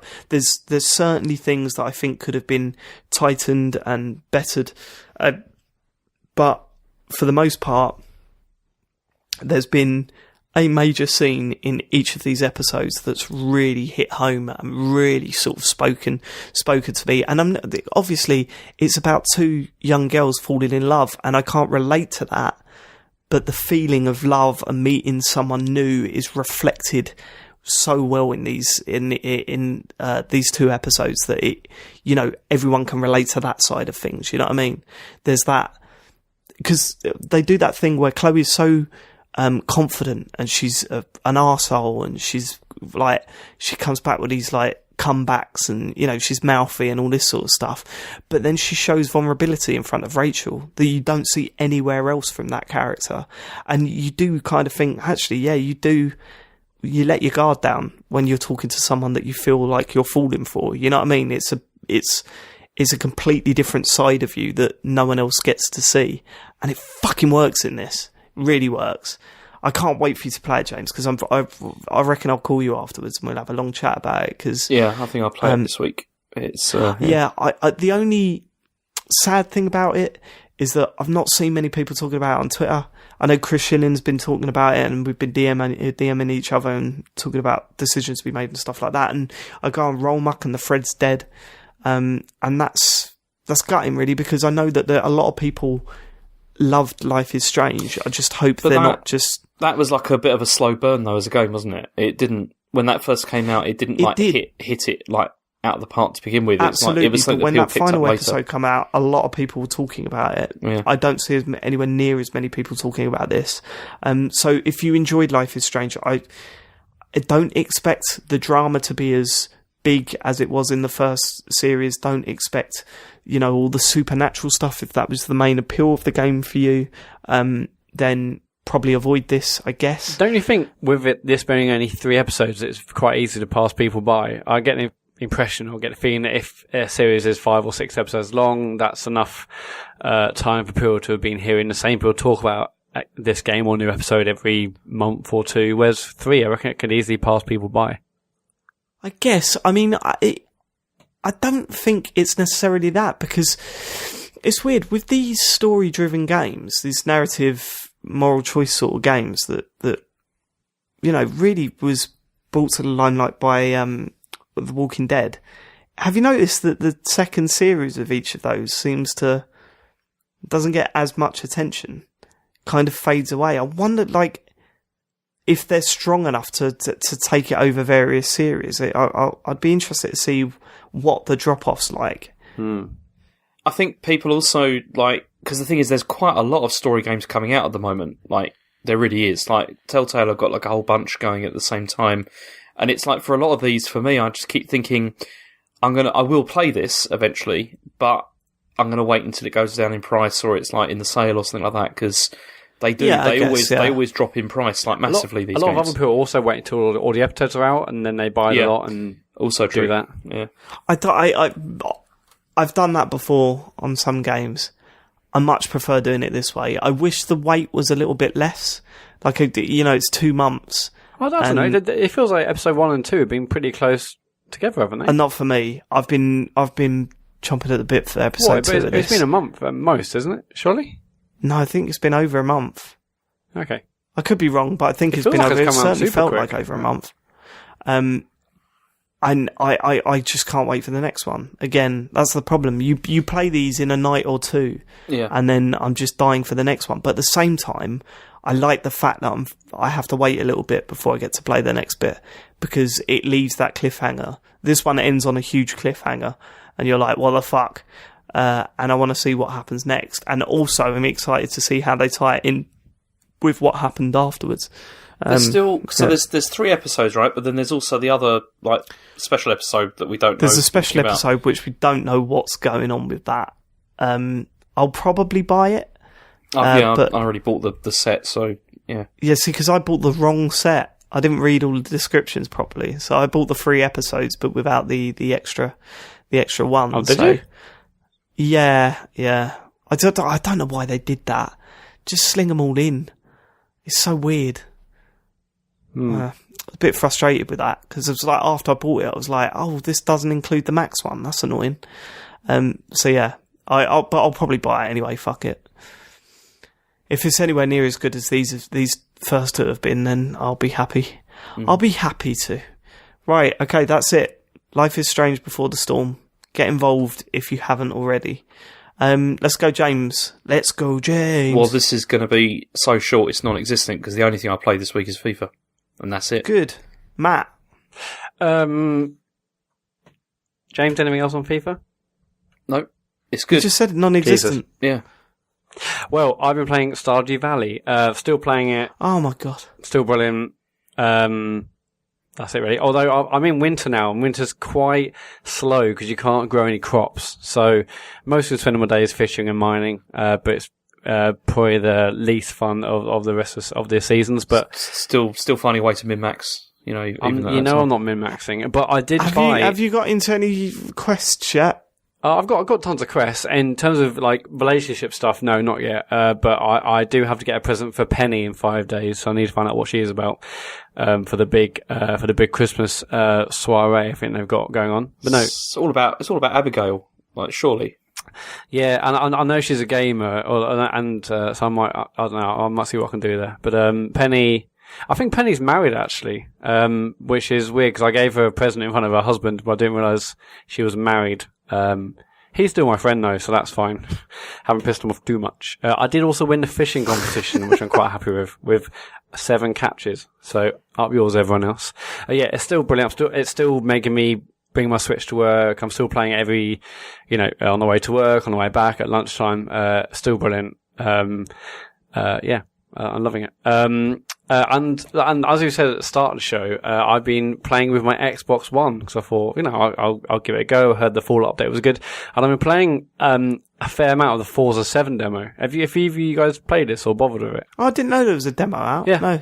It's not with that. You've got to search specifically for Forza demo. If you search for Forza on the store, it doesn't bring up the demo. Or if you go to the main Forza 7 page, sorry. But no, it's really, really good fun. There's 3 different vehicles, 3 different types or 3 different races you can do. One with a truck, one with that new Porsche GT2 that they announced at E3, and another one with a Nissan something. Even just on my sort of, PC monitor that I'm playing on it looks absolutely fantastic. It looks really, really good. I've never really bothered with a mainline Forza. But I've also this week been playing tons of, not tons, I'm playing a fair bit of Forza Horizon 3, and because that's still fantastic, and I wanted to play something a little bit more serious. But no, Forza 7, it looks really good. I know, a lot of people probably didn't bother with it, or couldn't be bothered because of all the VIP pass for that happened, and then loot box discussions and whatnot, but, and I have actually always seen this cheap. I think I saw it 30 quid somewhere. I think it's second-hand 30 quid in Granger Games. So I'm tempted to pick it up. But yeah, it's great fun. It's just it's just really really good fun. Did you played quite a bit of the old Forza games, didn't you, Dave? The regular ones? Yeah, I mean, I think I didn't play 5. I played 4. That was the one that come out for the launch of. Yeah, but didn't you just? They had it on Xbox Games with Gold last month, didn't they? Forza 4. If I did, I didn't download it. No, it was Forza 5, wasn't it? Because I got Forza 5 free with my Xbox One, and I thought that was the one. Forza 5. Oh right, yeah, of course. Forza 5 was the one that came out launch for Xbox One, so I played a bit of that. I played Forza 3 a lot. I liked that, but I got totally obsessed with the Horizon series. And I always preferred the Horizons ones; just more fun. Yeah, just more fun. Yeah, Horizon's just brilliant for like a little 5-10 minute go, just bomb around the streets, do a race or two. It's excellent for that. I'd say even longer. I'd spend hours on that fucking thing. But for the serious games, for the serious racing games, I sort of fell out of love with them a little bit. And that was until Project Cars come out, and I really got into that. I wanted to get into previous Forza games, but didn't, because I remember particularly on Rollmark where they were setting up their sort of serious race nights, and they were all doing the design, the designs for each of the cars, and they were having their league nights. It all sounded like really awesome if you and a bunch of your mates got really into it, racing every night and whatnot. But yeah, so I wish other people that I knew were probably playing it, but I haven't got this game. I'm just playing a demo. But does your steering wheel only work with your PS4? I sold that steering wheel, Dave. Oh my god, Matt, what is the matter with you? It's a really expensive wheel. I think it's like maybe 150 quid or something. But Currys were selling off their remaining stock, and I got it for 30 quid. And I really only bought it for the PSVR weekend we had, and I sold it to CX for 60 quid. But you love racing games. Yeah, but I don't own any because I sell everything. So I really only, and it was great for that weekend, VR and whatnot, but it's a lot to set up. And if I had like a proper racing seat and stuff, maybe it'd be different, but no. Great fun though, but, no. Yeah, Forza 7, I do sort of want to get it for Xbox, especially if I do get an X. Yeah, I can't believe you're even considering it. You've been slagging it off for God knows how long. Right, is that it? Are we done? I started Tights 2. Did you? I haven't even finished first level. I've got to the robot in the first level, so I don't know, maybe like 2/3 of the way through. Weakest level in the game, but still pretty decent. I feel it's Sorry, go on. I haven't finished even the first level, but my initial thing is it feels really like COD, like way more than I thought it would. Like even it feels like even like the sounds, like the headshot sound the same, and the reticule is the same. Did you play much of the first game? I played nothing. I don't think I played anything in the first game. Right. Okay. Well, it's Respawn, isn't it? I mean, it was always going to have a bit of COD about it. But no, that first level feels like them doing a Call of Duty campaign level, and then it just goes off the rails from there. So I wouldn't be too concerned with that. I don't know. I wasn't even concerned. It's quite nice actually. I was obsessed with Modern Warfare 2. It's like those familiar sounds. Yeah, it definitely. I think it goes for that because it feels like a good quality Call of Duty level, and then the ideas start popping in, and that's where it gets really good. I mean, in classic, I wasn't too impressed after classic Matt Murray fashion. Unless I get it done before Mario, I don't know if I'll finish it because it's You've a good got game. to finish it. It's a really it is good worth game. playing. It is only 6 hours as well, isn't it? So that's short, even for me to play. Yep, absolutely. You should stream it. I should. I do want to get back into streaming. You could do that. It would be worth streaming that actually. Yeah, actually, good point. Yeah, I might do actually. Yep, do that. Right. Okay. Next. This is it now. We've got emails. Yeah, we've got emails and that. Let's do emails. Let's go. You want to email us, James. It's thecomputergameshow@gmail.com. The first one's from James McCall. He says, "Hi guys, love the show and listen every week. My question is, what are your favourite consoles for every major manufacturer? Mine are PlayStation 1, N64 and Xbox 360. I never owned any Sega consoles. Which are your favourites? Keep up the excellent podcasts." And yeah, as I said, James McCall. Okay, so let's go through Sony first, right? Yeah. Go on, James. It's probably PlayStation 4 actually now, I'd say. I would say that. It's got to be, right? I mean, I the only other contender for me is the PS2. Yeah, that's what I was thinking, yeah. But I mean, PS2, I've got a lot of fond memories of that. I mean, it's hard to say, like, best ever. I mean, I like PS1. I didn't go on with, and I hated it because they killed the Saturn. And PS3 was no. But yeah, PS2, I like the design, and I remember, getting that, and then getting the slim version. I think when San Andreas or Vice City or something came out, they had a deal, and I got loads of fun memories of playing that. I played that loads at uni as well.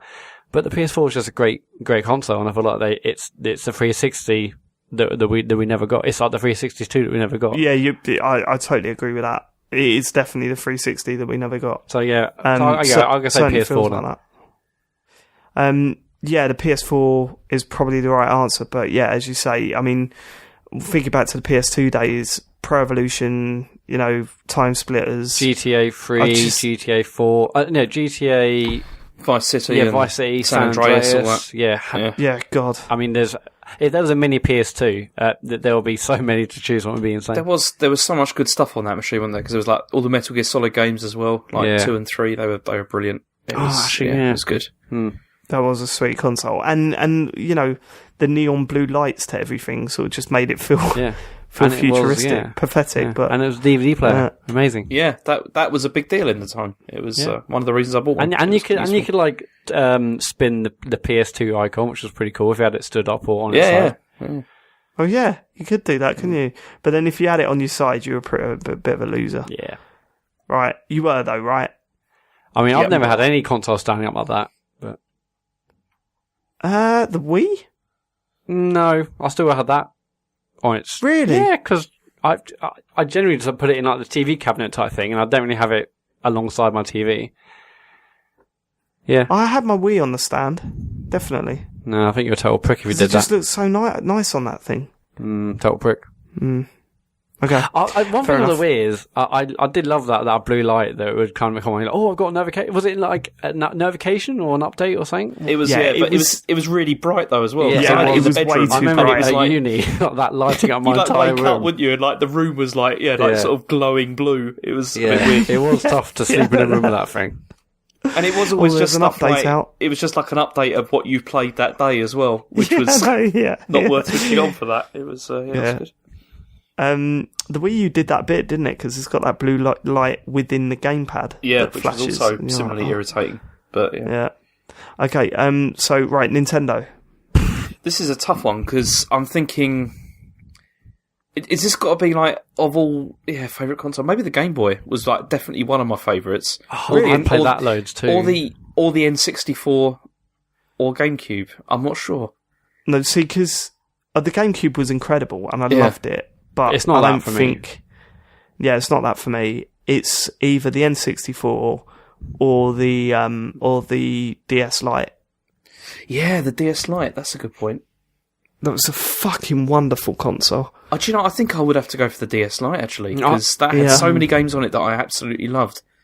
Like that came out at such a sweet time as well because it was before like mobile games became like a thing. And there was stuff like, there was all like, Ace Attorney games. God, I love those Tony Hawk games on that thing so much. They were brilliant. And it also, I mean, it looked good as well for the time. James is just talking right over Sorry. No, I'm just saying, you do not agree with that. Tony Hawk games, but yeah, go on. The Ace Attorney games and the Uendan and Mario Kart DS was genuinely really good. It was a cracking console, an absolute cracker. And then the start of, was it New Super Mario Bros. Started there? Yeah, it started on that, and it was good as well. The first one was really good. Yeah, it was.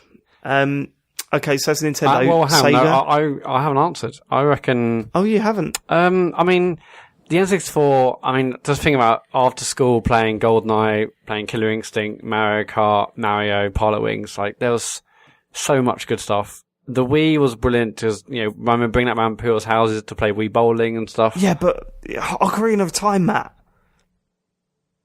Yeah. I mean... What do you mean, yeah? No, I'm saying... So the Wii... I love the fact I was bringing around people's houses for Wii bowling, but, I'm going to go with N64. There's too many classic games on that thing not to choose it. And the controller... Yeah. GoldenEye. Oh, man. Yeah. Banjo-Kazooie, Diddy Kong Racing. Yeah. WCW NWO Revenge. Oh, People yeah, go, No no mercy. Mercy. Nah, it's all about WCW NWO Revenge. That was the one. That was the one with AKI Man. He was the boy. Oh, and of course, ISS 64. Forget about That it. was amazing. Yeah, I played that solidly every day for about a couple of years. Even though you could just run it to the corner, have a shot, and hold Z and curl it into the top corner every time. And there was always I remember reading the reviews, and they were always like, "Switch off the commentary; it's terrible." But it's like, no, it wasn't. The commentary was fantastic. it made the game. It's a long shot. Especially, you used to do that thing where it was like it would so many things would happen in a row that it'd have to catch up, and then it would like just do the whole sentence like one after the other really quickly, and it was it just sounded terrible. It's like Microsoft, it's a goal for this person. yeah. I love that. I loved it. I wish there's still like an option on FIFA and Pro Evo to do it where it's all stitched together like that. Yeah. And that's a goal. The score is 1-0 to England. It's just love that stuff. Yeah, brilliant stuff. This is an easy one, right? There's Microsoft. Yeah, it's 360. Yeah, there is no other choice. 360. Yeah. Although I do have so much love for the original Xbox. Yeah, genuinely. It was where Xbox Live started, and I remember that first day of picking up a headset and playing Unreal Championship online, and just thinking, whoa, these people are talking and we're playing online, and I don't have to boot up my PC. It just blew my mind. It was so good. Yeah, there was some good games as well on that. You've seen they're bringing back the Duke, aren't they? Yeah, that's ridiculous. That pad was never good. It was never I didn't mind good. it at the time. It was all right. I didn't mind it. I had 2 of those, and there was something about like sort of the heft of it that was like I don't know, especially with Halo. It felt really nice to play like Halo with that. Did you use it once the S was out? Yeah, because I never had an S. Yeah, me neither. I didn't get an S pad. You didn't get an S pad? No, there's no. I just had that on those, didn't I? It was, That is fucking mad. All right, okay. Next, Sega. See, right. I mean, there's only one for me. The Saturn. Yeah. See, because I could argue the Saturn as well, because the arcade games that come out for that thing were just so good. Yeah. Virtua Cop and Nights House into of the Dreams. Dead, Sega Rally, Daytona, Max DT. Virtua Fighter. Yep. Fighters Mega Mix. Some more. Fighters Mega Sonic Jam. I don't know, man. That console, I still love. So I still think it's that beautiful steering wheel that was in a weird shape. The Knights pad. The Knights pad, we had one of those, and you could tell it was the future instantly. Yeah, I mean, so Knights was. I mean, oh god, I mean, we'll be all day if I keep talking about it. But yeah, Sega Saturn, best era of games magazines, best console. I loved it. I don't know, man. I was PSM2 was just my favourite gaming magazine of all time. Yeah, I love that. But then in the Saturn era, there was like Mean Machine Sega and the official Sega magazine, official Saturn magazine. Actually, I'm not sure if it's a Sega magazine. I think that Sega was before, then it was Saturn magazine, then obviously Dreamcast and stuff. The Dreamcast. I remember from a young age hating official magazines. Like from quite a young age. I was never a fan because it was just advertising. You just think that's what I thought. Yeah, but I mean, like, the writers for Sega Saturn magazine, it was like hilarious cover to cover. I still remember going to, what's it called? ECTS. It must be like 99 or 2000. I'm not sure it was London Olympia or what, but seeing Steve Key and, Gary Cutler, I think he was like a writer as well, seeing him at the expo. Yeah, love it. So I think for Sega consoles, for me, it's a toss-up between either the Mega Drive or the Dreamcast. I'm not sure which one I'd go for. Dreamcast also probably the Dreamcast, because there were Mega so Drive many had good games games on that. No, fuck off, David. It's like, look, the Dreamcast had, Shenmue you can discount, that's fine. Jet Set Radio, Skies of Arcadia, Soul Crazy Calibur. Taxi. Yeah, Crazy Taxi. What else do we have? Fantasy Star Online. It had that. Did you just say Monkey Ball, Matt? Yeah, I'd say Monkey Ball, yeah. That was GameCube, but... Yeah. Fantasy Star Online, you got Ikaruga, which was really good. Space Channel 5. There was Dead or Alive was on that as well. There was Rez. Yeah, but Rez, Dead or Alive was on Rez was on Sonic other Adventure. consoles. Yeah, Sonic. No, don't talk about Sonic Adventure. I like Sonic Adventure. Sonic Adventure was never good. I liked it. The killer whale on the dock, and you can have like your chaos, your little like guys in the VMUs. Yeah. Oh, the VMUs were terrible, man. They were Come not on. terrible. It was a really nice idea. It's just poorly executed. And It Also- had a couple of good games. It had Virtua Tennis, which was really good. A really No, good port of a that. couple of good games. Piss off! Like James just gave you 10. yeah, Yeah, I've not played half of those games. Well, you're an so idiot. it doesn't make them not good. It's, I mean, Well, it's that the only was a good console- indication. It's the only console ever to have 6 billion players. I mean, Yeah. way more than it's true. today's consoles. What's the joke there? Well, it is to advertise them online. They said now open like 6 billion players. That was something along the lines, wasn't it, James? It was, yeah. Then they got in trouble for it because Because They said not what, everyone that had now- internet. What did they say? the advertising campaign it was like 6 billion players online, like playing, and so the whole thing was like the whole world can play games together. But then people complained and they were like, obviously there aren't 6 I billion can't get a players game. playing. I can't get a game. There's no one that's been matchmaking for ages. But yeah. But no, but the Mega Drive as well is another like favourite, obviously. But also the Master System, because that was the first, like the Master System 2 was the first machine I had that was like that I won in that competition, and I love that Those machine. I never really liked that era of gaming. The Master System and Mega Drive wasn't quite there for me yet. Yeah. Whereas, sorry, the Master System and the NES is what I meant to say there. Mm-hmm. The Mega Drive, fucking incredible. Like I got bang into the Mega Drive and obviously the SNES. I had the Mega Drive, my brother had a SNES, and I tried to argue the case, but when we played, was it Mario All Stars? It was kind of like, okay, all right, fair enough. Yeah, basically the advertiser campaign was a Dreamcast up to 6 billion players. Well, that's all right. You can get away with that, can't you? Up to. No, they couldn't. It didn't work. Okay. Fine. Did they actually get sued? Did they have to pay out for that then? I don't know if they paid out, but I think they had to pull the adverts or whatever or change them because it was. Alright. Oh man, that's it, that's all of them, right? Dreamcast. I remember like the first shots, like the engine had like Yuji Naka's 3D head in like official Saturn magazine. It was like, oh my god, this is the future. Yeah, It 9999 it came out, brilliant. As in, that wasn't the price, that was a date, 9th of September. Although it was quite quickly £99. Yeah, Didn't it? yeah, they killed it. Yeah, well, it didn't have a good football game though. I remember that. Yeah, I remember well, going there around was my mate's no- house. there was It was no- like, yeah. 90 minutes. You've got to play 90 minutes. It's really good. And we played it. We were like, we're playing Pro Evo, mate. Are you having a laugh? There was Is he having a laugh? there was no EA games, so that was the thing. I mean, the Saturn had a game called World League Soccer, and that was absolutely incredible. But you Sega could, Worldwide Soccer. You're talking about. no, I'm talking about World League Soccer. It's a different one. Although Sega World Soccer was good, but That was the main there's one. also Sega International Worldwide Victory Soccer. Goal, which was a game that came out on launch, and then Sega Worldwide Soccer, which was good. But World League Soccer, you could basically curl it from the halfway line, but the curling just felt so good. Like it's the best curling I've had in a football game. It just felt fucking What, brilliant. over ISS 64? Yeah, I remember playing that and just thinking, anyway, it wasn't realistic. Curling obviously, in that but- game was fucking incredible. Yeah, well, also World okay, League Soccer. Test it out. Fine. And that's it. That's all the major ones, right? Yeah. What was the best Ouya? Anyone? Probably Anyone? Ouya. Anyone for the Ouya? Good shout, Matt. Good shout. Had that game, didn't it? Next question. Okay, evening, gentlemen. Do you think the new Xbox One X is worth the money for £449? What is the most expensive console you have ever bought? I paid something like £600 for the Philips CDI, which at the time had graphics that looked real enough to convince people they were watching a real golf match on the TV. Still have it packed away in the garage. It says, P.S. I've pre-ordered the One X, something I wasn't planning on doing a week ago. And that's from Mike Singh. I think it is worth the money. For what you're getting the most powerful console on the market. Yep. You know what I mean? And when you compare it to high-end PCs, obviously high-end PCs come out better, but if you were to try and get a PC equivalent, I think it'd be a lot more expensive.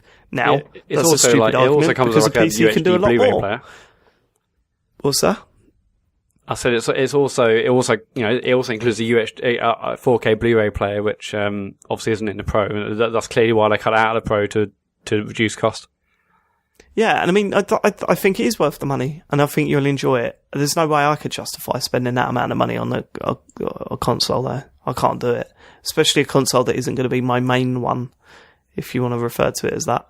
Yeah, but it might be the main console if, like, then all third-party games look incredible on it. No, that's not going to happen. It will only be my main console if there's a huge turnaround in support for it over the next year or so. So right now, when it comes out, there's nothing on it that's going to make me go, I'd rather play this on Xbox than the PS4 Pro. You know what I mean? Yeah. So until that happens, until that vastly improves for Microsoft, then I'm happy sticking with the PS4 for now. Yeah, I mean, there was that Digital Foundry piece I did in last week about Shadow of War, and them saying it was a profound difference on the X versus the Pro. Well, I saw the comparison shots, and it looked incredible. Like, it was a very noticeable difference between the two. Yeah, and if you obviously, I haven't, but if you download like the uncompressed 4K like footage and compare that, apparently it's nice. It's insane. So but the thing is that you've got to ask yourself, is it worth that extra? Like, because I'm getting a PS4 Pro next month, and they're roughly about £330 is what you're getting them for at the moment, and this is an extra 120 quid, and you get no games. And you just kind of go, is it worth, like, okay, yes, no doubt, the games do look better on it, but am I willing to spend £150 to make them look that bit better? And the answer is no, I'm not. So, sticking with a PS4 Pro. Microsoft have got a lot to do. Yeah, they really have. But I think those that buy it will love it, because it is the most powerful console on the market, and if that's what you're into, that's what you'll get. Yeah. It's good. I mean, it's all about the third parties, if they can get some good games out, and also if they want to put the time and effort and no doubt money into the titles they've already released, to give them an Xbox One X enhanced patches and do whatever they're doing to make games look incredible on it. That would be interesting. To see what Microsoft can do with it, and see if they can really show that there is, as Digital Foundry said, a profound difference between this and the Pro. I mean, they could sort of get back into this, because Sony kind of started to. Well, they did at the end of the PS3, didn't they? Like, that started off really badly, but then eventually they did sort of start to claw back again by the end of the generation. Yeah, but I don't think it is as big as this gap. This is like 2-1, isn't it? It's if not, it's very close to that. I don't think even the gap was even that big compared to 360 and PS3. I could be wrong. I haven't checked the figures, but it's gonna be a fascinating year for Microsoft. I mean, they've got this console, which is, as Dave said, 150 quid more than the PlayStation equivalent, which has got loads of banging exclusives coming up. Xbox, in my mind, doesn't really have that, but I'm really excited to see what they do with it. And even just last week, trying to get, because I love my 360, we all did, and I wasn't a fan of the PS3, and I do sort of miss I missed that. I'm not sure what that, in inverted commas, is. I mean, it's a different time in our lives. It was a console that worked really easily when you switched it on, where the party chat worked and stuff like that, and it was just simple. PS4 does that these days, but I do miss a whole let's jump Xbox party, and I don't know. Part of me wants that again. But that's still it's not very good on Xbox One. They still have problems with that. Like, every Friday when I try and play it online, we always have problems with party chat and everything. And it's insane, because you'd think, it's based on, I think, is it still based on Skype, like what they were using? Oh, God knows. For Xbox One. And I mean, you'd have thought that they'd be able to nail that, but we still have problems all the time. It's their bread and butter. Yeah, it is expensive, but I'm looking for, I don't know if I'm definitely going to get it, but I'm certainly seeing if I can. You're definitely the most going to get expensive it, console. I mean, I bought PS3 on launch, and that was like a bundle of 2 or 3 games. That must have cost at least 500 Jesus quid. Christ. But it was a Blu-ray player, as I joke to everyone. But I like Resistance on the day. The Xbox 360 launch is the most I've spent. Yeah, I think so. Not because of the 360 itself. I got a massive bonus from work at a way too young age, just before that console come out. So I literally bought the console plus 3 extra pads. So I had 4 pads plus pretty much every launch game. It was insane.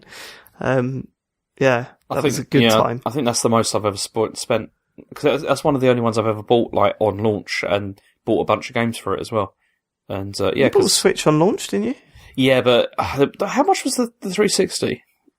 Was it the same price or was it more? I can't remember. But then you also bought a PS4 on launch. No, I didn't. No, he didn't. It was like a year behind. Oh, sorry, no. And you didn't buy an Xbox One on launch. I didn't. Did I you? wasn't in the UK at the time, so I couldn't. Oh, yeah, that's mad. Oh, yeah, of course. Right, yeah. Okay, all right, fine. Next question. Here's a quick and easy question that James can pick up when David inevitably says one more question. Is the PS4 Pro quieter than the PS4? My PS4 sounds like a jet engine when I run Destiny 2, Fortnite, or even Everybody's Golf. Will the PS4 Pro upgrade save my ears so I don't have to have the TV at full volume? Love the show. Best wishes to Sean. Can't wait for my Midnight Resistance t-shirts to arrive. Shout out to the TCGS Destiny 2 Discord crowd. And that's from Simon Saint. I don't want my Midnight Resistance t-shirt anymore. So far, I've seen the t-shirts on a sweaty man and like a dog. Literally a dog sitting on them. It's just like fucking disrespect. I don't want it anymore. It's going straight in a fucking bin. Go on. Matt, you're the only one with insight, aren't you? Yeah, I mean, when I first got my PS4, my PS4 previously was loud as hell. I had to turn the TV up to hear the Metal Gear Solid 5 cutscenes, for Christ's sake. When I first got my PS4 Pro, yeah, it's quiet as anything. It turns out I actually had a fault with mine and something was wrong with the fans. And I've got my new one and it's so silent. Sometimes I'm not even sure if I turned it on or not. So yeah, it's definitely way, way better. But as ever, your mileage may vary. That's good to hear because, yeah, when we went to yours, you hadn't had, like, this is for Sean's baby shower, you hadn't got that new one yet. And I was like, Matt, man, this does not sound right. This sounds worse than my launched PS4. It's just the fan that was fucked. Yeah. So that's the answer, James. Come on, read the room.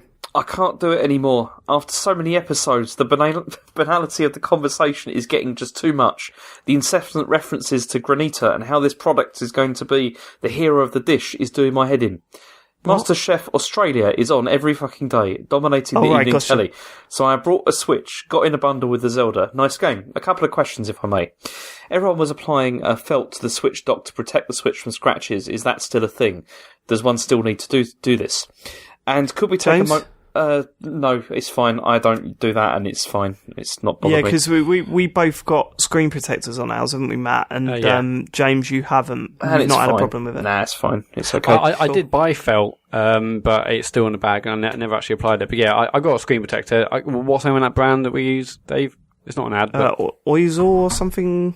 Oisley or some shit? Anyway, they're sponsoring the show. You should be able to do it.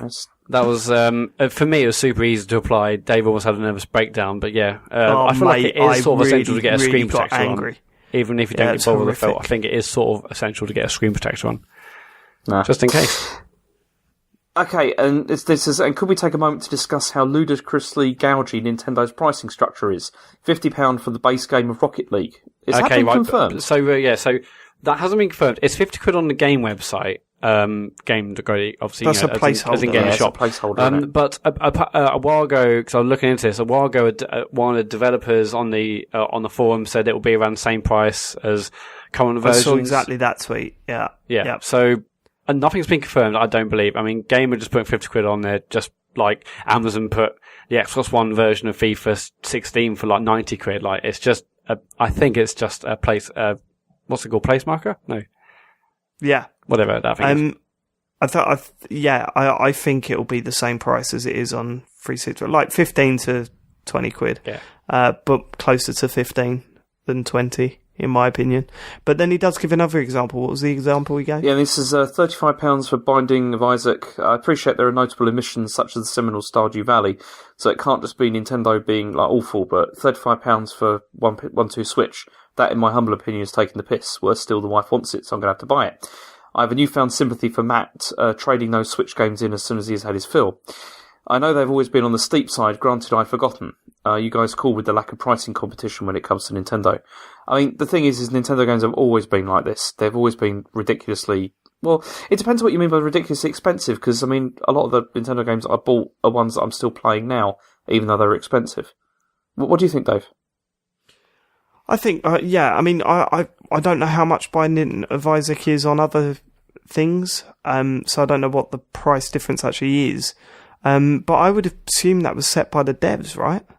Yeah, I mean, a lot of the like sort of other games are more expensive, like on the eShop and stuff. Like, I mean, Rhyme, like you said, is cheaper on like PS4 and Xbox or whatever than it will be on Switch.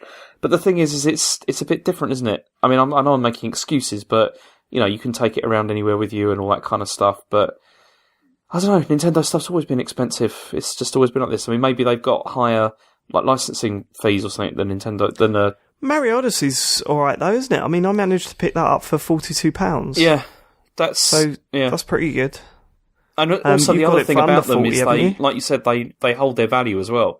Like you can sell stuff for pretty much almost very not much less than you bought it for, which is totally not true with any PS4 or Xbox One game. Yeah, it can be frustrating with with the second-hand market though. You're kind of like, well, I kind of want to play that old Nintendo game. What? Yeah. What? Yeah, that's now why I'm just buying Switch games physically, because it's just I obviously buy and sell a lot of things, and it's just you get so much money for them. I still got like I'm so 100%. I'm so 100 like with you on that, Matt. But I mean, Mario Odyssey. There's no way I'd be allowed to sell it. So yeah, I'm kind of just thinking, it saves me fucking around with carts. I mean, I like buying the carts because then it's not the selling so much, but it doesn't take space up on the Switch either. Like there's no, that's. Yeah, but how much space have they confirmed how much space Odyssey is going to take up? I don't know. I thought it's usually about sort of 4 gigabytes, 4 to 6 gigabytes. How much is it in the actual base thing? 16? Yeah, no, 32, isn't it? 30, yeah, I think 32, it's 32. Yeah, I'll be alright then. I'll only get a couple of games like that. I mean, I've got all the other games: Zelda, Mario Kart, and what's the other one? Splatoon. I've got them on little cards, but yeah, I'm not too worried about the space on that thing. Okay, fine. Okay, so we've got some tweets because the rest of the stuff was all emails about loot boxes, and we've kind of already looked at that. So the tweets. Well, thank you for the emails, nonetheless. Yeah. Luke Cage... Matt, you were the one that said don't read them. Yeah. But I still read out the names. I still think, move on. Luke Cage says, is Matt getting back to streaming at some point, considering how much time he put into setting it up? Yeah, I've just been too busy. What the fuck, Matt? I've been too busy. Oh, yeah, but it happens a lot. I got this new thing. I don't know what's crazy. happened. I've been ridiculously busy last. I do want to get back to it because I miss it, and it was fun setting up, and I want to do it more. But I haven't had it feels like I haven't had a week where I've just been in all week to just sit down and relax. And if I won that off, I'm just going to sit and play games on my own to relax, not stream. But I hope to God my life's going to get a little bit less busy soon. But I do want to do it because I miss it. It's great fun. Yeah, I miss the fans. Miss people watching it. I will get back to Beyond this week as well. I'm going to play some more. Yeah, of that. You didn't do one last week. You promised it twice this week, didn't you? You promised it twice. Yeah, I know it didn't happen last week because of what reasons. Happened? Well, family were ill, Matt. Oh, okay. So, all of them? Yeah, they're all sick, and it's. I've done my back in, Dave. Like my back is screwed at the moment, and I'm in a lot of pain at the moment. What's the reason? Is it ill family or is it back? No, now he's back, but now he's back. Last week was ill family. Now he's back. Now he's back. Now he's back. Now he's back. I'm in a lot of pain here. This has been a very painful episode for me to record. Now he's back. Now he's back. Now he's back. Now. Matt, what is wrong with you? You just gone off on one. Okay. Anyway, should we go to the next one? Now he's back. Allow it. Okay. Ben Monroe says Assassin's Creed Origins, Wolfenstein, and Mario Odyssey all out this week. Which one is first on the list for each of you? Oh, come on, Ben. Mario Odyssey. Yes, Mario Odyssey, come on, Ben. Yeah. Have a word. But, it's Mario Odyssey. But I've never played an Assassin's Creed game before. I did have the fourth one, but I played about 5 minutes of it, if that. But I'm sort of interested in what it's all about. Isn't this one like open world now? At this stage, it would be easier to compile a list of games you have played, Matt, rather than games that you haven't. I've told you I haven't played many games. I haven't played many games, and I've completed less than that. Right. Okay. James, yeah, you were an Assassin's Creed fan, right? You've got every one. I've got. This is the funny thing because I've got all of them pretty much, but I've only played Assassin's Creed 1 and 2, and also no, that's not true. I played Brotherhood, which was really good. But then it's one of those things where I keep on thinking I need to go back, but I want to play them in order. because I want to see for what's fuck's going on. sake. Fuck that. And I just can't. And then I just can't be bothered. And every time I switch on my Xbox One, it's like this. If you look at my games list, it's like there's like a whole page of just Assassin's Creed games, and it's like I've never played a single one of these, and I probably never will now. It's because they're so cheap. Like often you get like one of them. Which one was it? It was Unity. It was like 79p one day, and I was like, okay, I'll buy that for 79p. Because it didn't have any faces in it. That's true. Yeah. It's, Yeah, I mean, maybe if I get an X, Assassin's Creed looks like one I want to get because it looks gorgeous, and I haven't played it before, but this one's maybe a bit more open world, and early previews have been pretty good. But and Wolfenstein, I know it's gonna be good, but I don't think I have no interest in buying that. that's mad. Why not? Wolfenstein I didn't play the will be previous brilliant. ones. It's maybe good, but yeah. New Order's fantastic. You can get it for like about £4, like off PSN or whatever. Well, It's, yeah, but it's you know I brilliant. won't finish it. You should. It's a I thought game. New Order was good. I wouldn't say it was fantastic. No, it's really good. I really enjoyed it. I keep Yeah, meaning to play the Old Blood, but I'm waiting for it to be cheap so I can buy it. I bounced off of it pretty hard. Did you finish it? I didn't think the boss fights were that good. Did you finish That's the truth. New Order? No. I tell you where I got to New Order, to the bit where I was sent around the base trying to find mouldy patches in the wall. And I kind of thought, why am I doing this? Yeah, that was I just turned it off and never went back to it. Also, the final boss was bullshit. It's a as giant well. piece of mould. Yeah, might as well have been. It was. Was but it yeah. a door, James? Yes. Was it a door that you had to pick up? Because that's like on Heavy Rain when like couldn't open the door and that. And Sorry, Matt, you dissing my humour. He is. next Yeah. question. Tom Doherty says, "What's the worst toilet you've ever used?" And did Dr. Dave's. Farley use? Oh, sorry. In games. I don't know. And did My Dr. toilet is Farley pretty use? bad. Well, it's fixed now, Matt. It's Yeah, all I right. hear. Good. And he says, they said, and did Dr. Farley use squat toilets whilst in China? And yes, I did on numerous occasions, and never enjoyed the experience. Yeah, that sounds absolutely horrific. Yeah. Why would anyone think that's a good idea? Surely, all right, people say, no, it gives you a better shit, but doesn't it do your What? knees in? What do people say, Dave? Well, it gives you a better shit, doesn't it? gives you a have a better better It shit is supposed to be better for you, like for your back and all that kind of for your thing. squat. Well, But, no, not for your back, for the fact that you actually get it all out Yeah, because you're squatting. Oh. but it's also horrible. I mean, I've had some horrible toilet experiences over there, It's which got I to don't want fuck to your get into. knees up, right? It's disgusting, but yeah. Yeah. No, the ones at festivals, man, don't get much worse than that. Yeah, definitely. Horrendous. You say definitely, Matt. You wanted to jump inside one once. I was inebriated. You've heard this story. You, I've you not said heard it on this the show, story. didn't you? No, You said it on the show. well, I wasn't listening. If you did, what happened?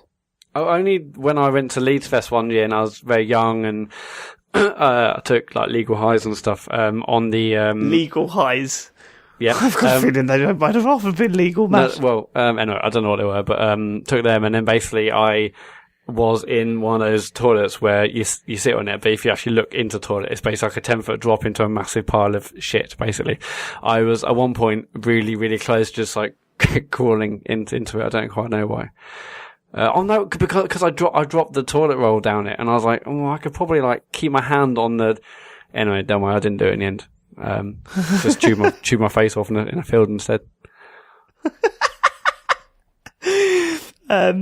Yeah, okay, that answers that question, doesn't it? Okay. One more? Athene says, "Will you ever give tweets the attention they deserve again?" You know, I To which the answer feel is- you, I mean- Athene. It's bad, isn't it? But we've done all the tweets this week. No, but the answer is yeah, we will if we get good tweets, and then we will. No, I don't think that's if we had like 50 great ones, you'll still say, do we have to do these? And Dave would still Why say do one we start more. with emails over tweets? I don't know. That wasn't my idea. Oh, all right. It's passing the buck. Yeah. Yeah, Matt, you got the buck. yeah. I mean, Matt, you're the showrunner here. You know, you're the one who organises What? everything. I'm the main one. Yep, correct, James. Well done for Come on, James, noticing. leave Gold off. star for you. Yeah, okay, we'll do tweets next week. We'll do tweets first next We'll week. do tweets. If we do tweets next week, then we'll see how it goes. Do tweets next week, see how it goes, Yeah. and if it works, we'll do tweets next week after that. Yeah. And then we'll Fine. do emails next after that. Matt, Just keep have them you got- guessing. it's Have fine. you got any anything to say to these people? I mean, we're on every social channel known to man. We're on Twitter, obviously, at Computer Game Pod on Twitter. We've been a little bit quiet, but mostly because I've been busy. But follow us there. We're always posting wacky stuff. Any emails or any feedback, just hit us up, thecomputergameshow@gmail.com. We've got a busy Discord community. The tweet to go find that is pinned to the top of our Twitter account. So there's loads of people on Discord every day. I go in, there's like suddenly hundreds of messages. Mostly slagging me off. Mostly slagging me off because I haven't been there. Don't you find it's like too busy? It's like if, I go in there and it's like every time it says there's like, 100 messages and you're like, oh. No, I like it. I catch up on it. Really? I just go through it. I mean, the catch biggest up. issue is that Discord doesn't have an unread channel. So if there's like 7 unreads, I'm like, where are they? But that's a Discord problem. But, there's loads of people there. I haven't really been in it much, but that's my bad. And also we're on Twitch, so follow us on Twitch, twitch.tv/computergameshow, or just search for us on there, find out when Farley's streaming, or maybe if I'll stream, who knows, or maybe Dave will stream. And all our episodes are on YouTube, just search us on there. That's it. Shout out to the Discord channel. I know you'll listen. I there's read all loads of your people shit. in there chatting all day, all night. It's brilliant. You're the good peeps. Also, can you drop us a review on iTunes? Also, Apple Podcast. We really appreciate that.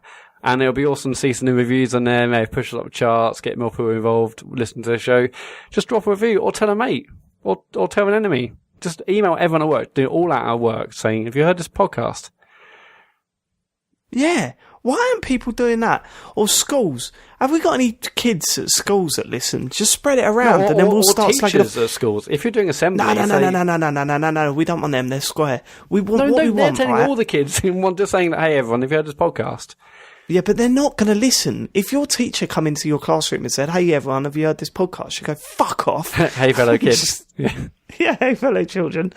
If you're in school and you listen to this, get your whole school to listen to it. Let us know who your teacher is and we'll slag them off. We'll just proper slate them. Well, and then you could play it through your phone. I don't think that's the demographic we want to go for, to be honest. Why not, James? Because it's not, who is the demographic we need to go for? I don't know. Just not kids. It's like... Because the first person that's going to message in is going to be a student from your university, James. And they're going to say, Dr. Farley can go fuck himself. Can you just talk about that for the next half hour? Yeah, Dr. Farley never gives us the facts about China. Nice. Dr. Farley never goes to the post office. Yeah. Dr. You've got Farley those got 10 games copies of turned up. FIFA in his desk. Those games turned up, Dave. It's Dr. Farley doesn't like Stardew Valley because it's not Animal Crossing. Because the animals aren't sexy enough for him.